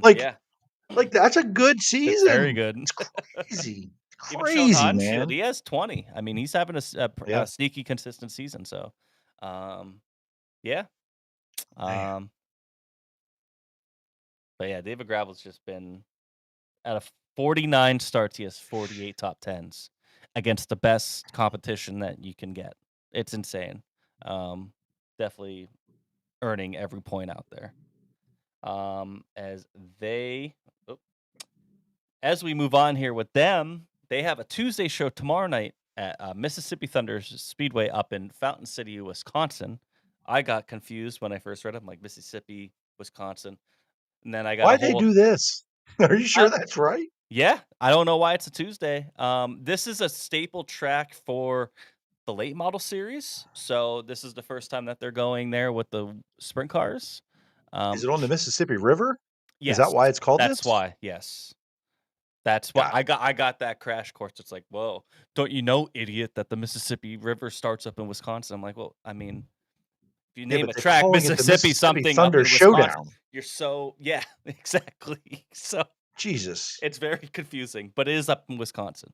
And then Friday and Saturday, you have River Cities and Red River. A lot of rivers going on. There's a lot of rivers going on this week.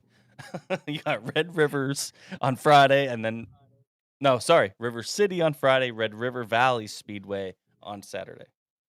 Isn't River City's the one Johnny Gibson's his favorite track in all of everywhere? So. Is it this one? I'm pretty sure. That's that one, right? Grand Forks. Okay, it's like he talks about it all the time. That's his favorite racetrack anywhere. Yep.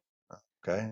And then they next weekend they make a return to 2 nights at Houston's, which cool, I guess. Yay. But they go to Vado.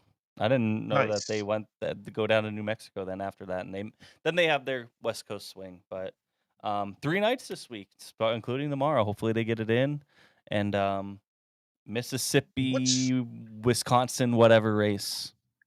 What's their travel look like back from the West Coast then? Does it go that far? So it goes Cali. I mean, then it goes all the way to Ohio. Larry, then it goes to Ohio, whoa. And then it's right National Open. Oh, 6 days. Okay. I was like, is that the next day? No, it's 6 days. I was like, holy shit. Okay. Yeah, they go to Millstream and then Sharon after their West Coast swing, and then the weekend after that is National Open. Nice. Which is a great transition to National Open weekend. Little preview here. The National Open Chili Cook-Off is happening on Saturday. Saturday morning, Schedule events are out 8 a.m. to 8:45. Set up 9 a.m. Light the stoves, and then from 9:15 to 12:30 it's open to everybody in the public to come try out some chili. We will be there also we're doing 2 live shows that Saturday. We're doing one in the morning here for the chili cook-off around 10 a.m. And then the judges will be doing their judging around noon. And then award ceremony at 1, and then we'll clean up, and then we will be moving our stuff to the infield. And somebody here will win $1,000 to the winner, $500 for the second, third gets $250, and then there's a People's Choice for $100, and you get the belt. There is a belt with this, so this is this. We should probably can we put this out on our page? I want to see why not. Yeah. We'll I think probably they just this put it out out on the page. tonight. Okay. Yeah, I think Williams Grove posted it tonight, so I think it's able to be shared out. Yep. So yeah, so we're doing 2 shows that day, but the chili cookout's a really, really good time, especially if you like chili. It's like 50 cents a cup or something like that. Yeah. You're doing Each thing. the tickets, it's a 2-ounce cup, 50 cents. So here's what I want to know. Last year I got 0 chili. I want to try some chilies, even though we're live. What is a small bowl going to cost me? I want a small bowl and see how many I can have before I throw up Maybe on our show. I think what we'll do is we'll go around, we'll get one from everybody, and then you need to try them on air. I'm not a chili fan, so I will not be doing that. I'll try them But and see yeah, if I can. I think Either, that's what we should do. you know, we'll try them all. I like chili, and I did this one time at I don't know somewhere I worked, and they did sort of a like this deal, and it was really neat. Like the things people come up with. I definitely want to try them all. A little bit of everything. So I wonder if Heather Dietrich's going to do one again this year. She did chili last year. Remember that? Yeah. She made one, and we had her on talk to Heather, Billy's wife. So this is cool. Honestly, like shame on me. I said this last year. I'd never gone to this event, and um, it, like it's a sneaky cool little event. There's all Yeah. kinds of shit going on. There's vendors. Get up on a Saturday morning before the day gets going. It's not super hot yet. If you're in the campground, you're around. Like it's like I was like kind of like we were doing our thing, but I was just like looking around like this is pretty damn cool where it's Yeah. at in the back pits there, And people put a lot of effort into it. It's great. You know what I mean? It's huge, yeah. And it's just neat to walk around. If you're a fan and you enjoy this, come out and check it out. You know, we'll be doing a live show. Might be there's usually drivers hanging around. We'll interview some drivers or just some we had a random great time people. last year. Great Nasty time with it, Nate so signed Nasty Nate got his underwear signed by Justin Peck. Justin Peck. That was a huge highlight. Like just random shit that was going on. Everybody's getting amped up during the day. And if you like chili, go. I don't dislike chili, by the way. It's just, just not your thing. thing. It doesn't agree with me, I should say. Maybe this year it will. Maybe it will. Maybe. Maybe now with my gallbladder out, maybe it would. But maybe. We'll see. Who knows? I would like to enjoy that experience and experiment with you. I would share the pain with you. I'm in. So yeah, looking forward to this. Definitely want to try some this year if we can get the timing right. Last year we were just so distracted, like trying to get our shit together. I'm here for it. So I'm excited for this one, and it's going to be a big day for us. Holy crap! Yeah. We got to keep Chris under control somehow that day, like the night before, which is going to be impossible to be able to have the stamina to go all day here and do these things we got to do. He can't even do. I mean, is there another foot race? I don't want to do another foot race. He hasn't. He's been, or do we? Do we make that a tradition where there's a ending foot race? Maybe we try to come up. Who's going to beat Logan Rumsey? We got to get some other young guys out there. Buy a bullet which makes Jason throw up. It's the winner. Yeah, but yeah, we're gonna try to. Obviously we have our things set up, but maybe we could try to do a little walk through and try to show everybody on the live stream taste testing or something. Some taste testing or whatever. We'll try to come up with something. We'll figure it out. Very, very excited. National Open is quickly approaching. Obviously, once we get through Tusky here in about 2 weeks, it really that's it. And you know what I mean? It's all eyes on the National Open, so it's never too early to start looking. That being said, let's do drink it and dump it. Yeah, that's it. Ooh. Drink it, dump it. Shit. And I will go really first. thinking about this. Okay. I'm going to go drink it to Carmen Perigo. He led almost half the race, I want to say, at the Springfield Mile in the Silver Crown. He looked really good. He just, according to what we were talking to Brett, just it was hot. Like the heat index was like 111 degrees out there, and just kind of wore down towards the end. Long 100-mile race. If you haven't gotten to see, obviously they're both out in the Midwest, but if you ever get a chance to go see a mile Silver Crown race, it's so cool. Seeing those cars go into turn 3, 150, throwing it in there sideways to go around those long turns, nothing like it. And the only thing that I think rivals that is like if you sit at turn 1 at Williams Grove and you see them coming straight at you and turn in, like just the pure those two viewpoints, like just the pure speed that you see there. It's so cool. But shout out to Carmen Perigo. Awesome run. He ends up finishing 8th, but led a lot of that race, ran fantastic against a full field. And then dump it to Troy Wagaman and his deal, losing the points lead there. Tough break for him. But he's been super fast. He was, passing for second there, obviously. So, and there's still plenty of races there at Lincoln to get back into it. And if not, I think he's due for a win here too as well. Go ahead. Man, I have a hard time picking one drink it this week. It's Kody Hartlaub, man. It's 410, first career 410 win. It's always yeah. special.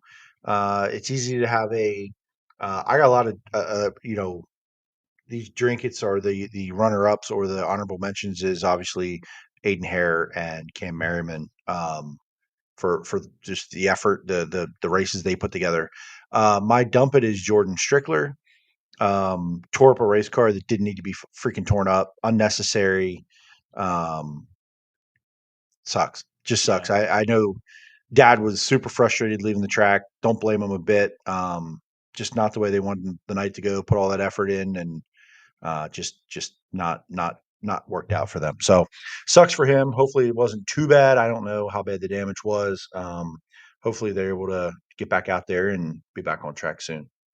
Santos says, drink it to Kody Hartlaub and Cam on getting their first wins in the 48 sweeping Friday night. It's a good one. Dump it to Borden running out of fuel. He had that All-Star Circuit of Champion win in the bag. Honorable mentions, as always, to T2T for another great show. Thank you, man. Can't wait for next Monday. Thank you, Santos. Randy Kopp said we should do a chicken corn soup cook-off next year. That sounds very niche. Maybe just a soup cook-off. Something like that. Somebody will make vegetable soup. Yeah, it's a good Can't have way. that. Yeah. Yeah, good soups only. Anyway, we're gonna call this one. We're at almost 3 hours. Thank you so much to Cam Merriman and Kody Hartlaub for joining us. Congratulations to them on their wins. And again, thank you to all of you who watch live. Put in your questions and comments in there. We wouldn't be able to do this without you. And everybody that listens the next day, we appreciate y'all. We will see you guys next week.